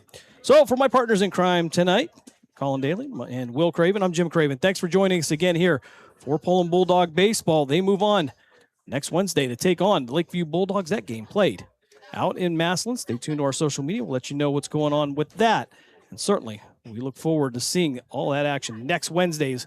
The Bulldogs will move on, taking their pictures out on the field now, their district championship pictures here at Bob Scene Field. Again, thanks for joining us. Your score one last time, Poland. They get the shutout, 14-0 in favor of the Bulldogs. And we hope that you have a fantastic weekend, and congratulations to all the seniors who will graduate tomorrow from Poland Seminary High School. Good night, everybody. Good night. Good night. We thank you for joining us for this special presentation of Western Reserve Radio. And we now return to our regularly scheduled programming. You're listening to WRDB, Western Reserve Digital Broadcasting, Youngstown, Warren, Salem, and around the world. Of three-point shooting. OKC gets blown out. Their last two losses, 16 of 73 from beyond the arc, combined 48 points. In their wins, 44 of 106. So how is this going to play out in Game 7? Three-point shooting is one of the most random aspects of sports handing. You just don't know how it's going to go on a nightly basis. So this would be a knockdown, drag-out, slugfest. Of course, we know this year, Game 7s have historically gone over this year. In the past, 15-6 to the under leading up to this season. So I would side with the under here at 213. It's come down a few points, justifiably so. But I do think, teams play tight. I think that should be the case. They've done a great job, a masterful job on SGA, 37% from the field. And I'm not going to take a side in the game other than possibly wiggle out of my series bet or decide to keep it on through. All right, Paul Bovey with us, Knicks superfan, professional sports bettor, looking ahead to the NBA Finals. Paul, how about the Mitchell Robinson injury with the broken pinky finger surgically repaired? Does that matter much to you? Do you think it's much of a factor?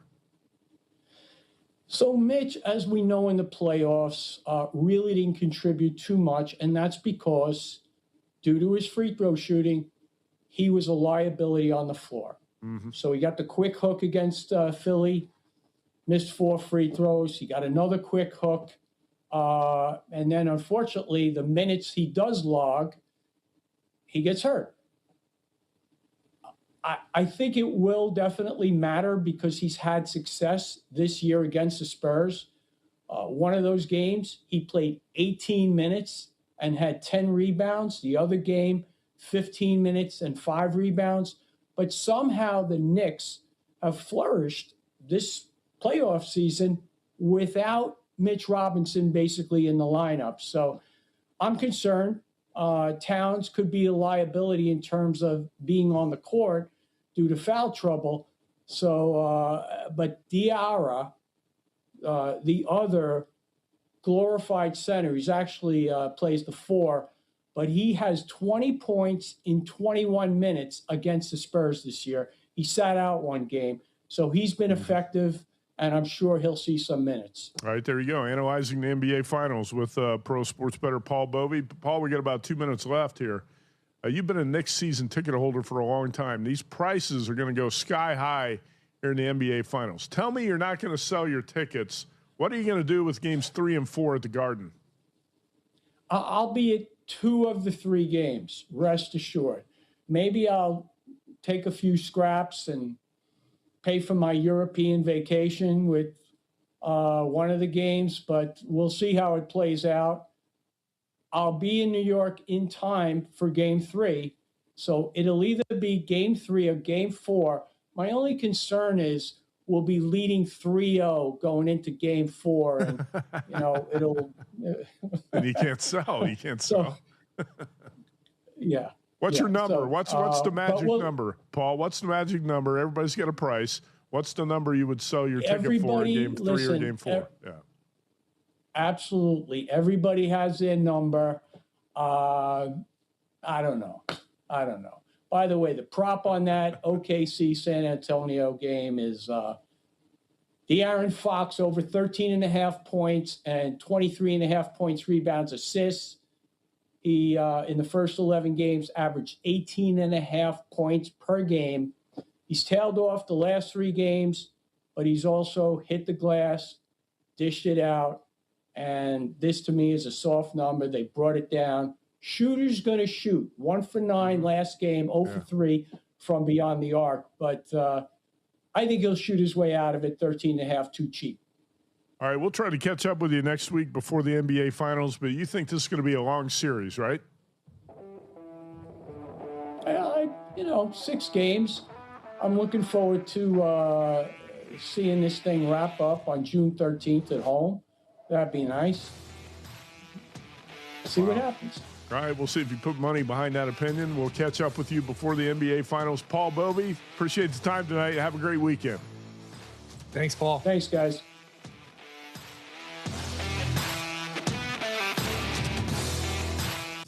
We all hear the radio ads about the IRS. They tell you to be afraid, to be scared, and they try to frighten you into calling. I'm not here to do that. Tax Relief Advocates is different. TRA is here to tell you that if you owe money to the IRS, whether it's $5,000, $50,000, or $500,000, we have a solution. It doesn't matter if you're sitting in your car, at work, or with your kids. No matter where you are, call now. 800-575-6781. Don't lose hope. TRA can eliminate or reduce what you owe to the IRS. Generous programs are now available that can give you a fresh start. Our passion is taxes and helping individuals fix their IRS problems. We have over 1,000 5-star reviews on Google and an A+ with the Better Business Bureau. You don't need to be afraid of the IRS any longer. End your tax nightmare today by visiting us online at TRA.com or call 800-575-6781. That's 800-575-6781. Tax Relief Advocates. Real solutions for real people. When the games are on, so is VEASAN. With in-game betting insights you can actually use. We're live during the action for real-time breakdowns and the best opportunities to hit live bets on all major sports. Our exclusive betting splits update every 5 minutes, so you'll always know where the sharp money's going. And with the VEASAN Watch app, you're never out of range with live analysis following you wherever you go. Ride the action in real time by making VEASAN your second screen and join us on the Sports Betting Network. Elevate your sports betting game with VEASAN's exclusive betting splits. Stay ahead with real-time market trends and track bet percentages on any matchup, then uncover the edge by comparing them to the amount of bets placed to find out where the sharp money is headed. Upgrade to VEASAN Pro to access betting splits, live odds, line moves, power ratings, and in-depth game analysis. Go to VEASAN.com/pro to join VEASAN, the sports betting network. If you're looking for an edge in MLB player props, VEASAN delivers with data you can trust. VEASAN Pro subscribers now get exclusive access to MLB player prop projections powered by Opta AI. Get clear, data-driven numbers for both hitters and pitchers across the props that actually matter. Then see how those projections stack up against DraftKings lines so you can spot value instantly. Stop guessing. Start betting smarter. Go to VEASAN.com/MLB props and join us on the Sports Betting Network. On the next A Numbers Game, the NBA Finals are set. Kelly and I break it down. We'll also have some baseball, of course, though. Greg Peterson will join us. All of his baseball plays. We'll reduce it to 5, but maybe we'll give you all of them today from Greg Peterson and Adam Burke with all of his baseball plays as well. Wes Reynolds on golf and beyond, everything he's betting NBA-wise. It's A Numbers Game, 10 a.m. Eastern, 7 a.m. Pacific, right here at VEASAN, the Sports Betting Network. Celebrate in style with the Legacy Club Sunset Package at Circa Resort and Casino. Cozy up by a fire pit, enjoy handcrafted cocktails, and raise a champagne toast as the sun sets over the Las Vegas Valley. With breathtaking panoramic views and an unforgettable atmosphere, it's the perfect setting for any occasion. Legacy Club Rooftop Cocktails. Reserve your spot today at circalasvegas.com. Prop Points with Nick Whalen and Jeff Erickson. Chiefs versus Cowboys. What's more likely to cash? Chiefs over 10.5 wins or the Cowboys over 9.5 wins? Both of these are at plus 115. Get plus money on both of these. It's still the Chiefs for me, Jeff. I'm not backing off of Kansas City after a 6-11 season in which everything that could have went wrong basically went wrong, especially if we're factoring in the Mahomes injury late in the season. Prop Points, weekdays from 1 to 2 p.m. Eastern on VSiN, the Sports Betting Network.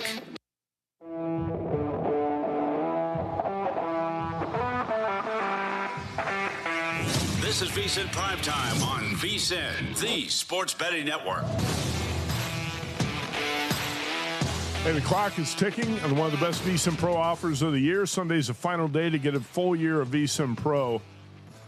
If you sign up by Sunday, you get 2 months extra for free. That's normally $240. This is now just $199. 14 months VSiN Pro access, less than 50 cents a day. Promo code PRO. You get daily best bets from VSiN hosting guests, real-time betting splits from Circa and DraftKings, AI-powered prop tools and matchup analysis, 24/7 live video, plus full show replays on the VSiN Watch app, and our NFL and college football betting guides coming out later this summer.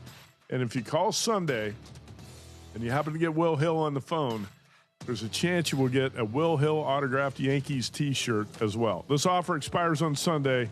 Don't wait. Go to vsin.com/subscribe. Use promo code PRO, vsin.com/subscribe. Will, we're going to talk a little bit about the Yankees here coming up in hour number 3. They're playing on the West Coast tonight against the A's, opening a series in West Sacramento. But first of all, let's update the hockey game. The Carolina Hurricanes strike first. They get a goal midway through the first period. Carolina 1, Montreal 0. Live line at DraftKings, Hurricanes minus 540, Canadians plus 370. Total still 5.5, shaded under minus 135. And if you want to lay the puck line here, and it would be minus 2.5, that's even money on Carolina. Will, I don't know if you've had much of a chance to watch this game, but it seems like more of the same for the Canadiens. They got shut out in Game 4 and not getting many opportunities here tonight. Montreal's got only 3 shots on goal, Will, compared to 12 for Carolina. Would that discourage you from making a live bet on the dog here, down 1-0 at plus 370? It would. And it's funny, I was just thinking, you get this big dog before the game. It keeps going up, up, up. They're down 1-0. You're going to get a huge price. Plus 370 is a nice payout, but not enough for me. Kind of where I was at before the game, where all right, there comes a price where you have to play or you should play it. I wasn't there, and I'm not there with the plus 370.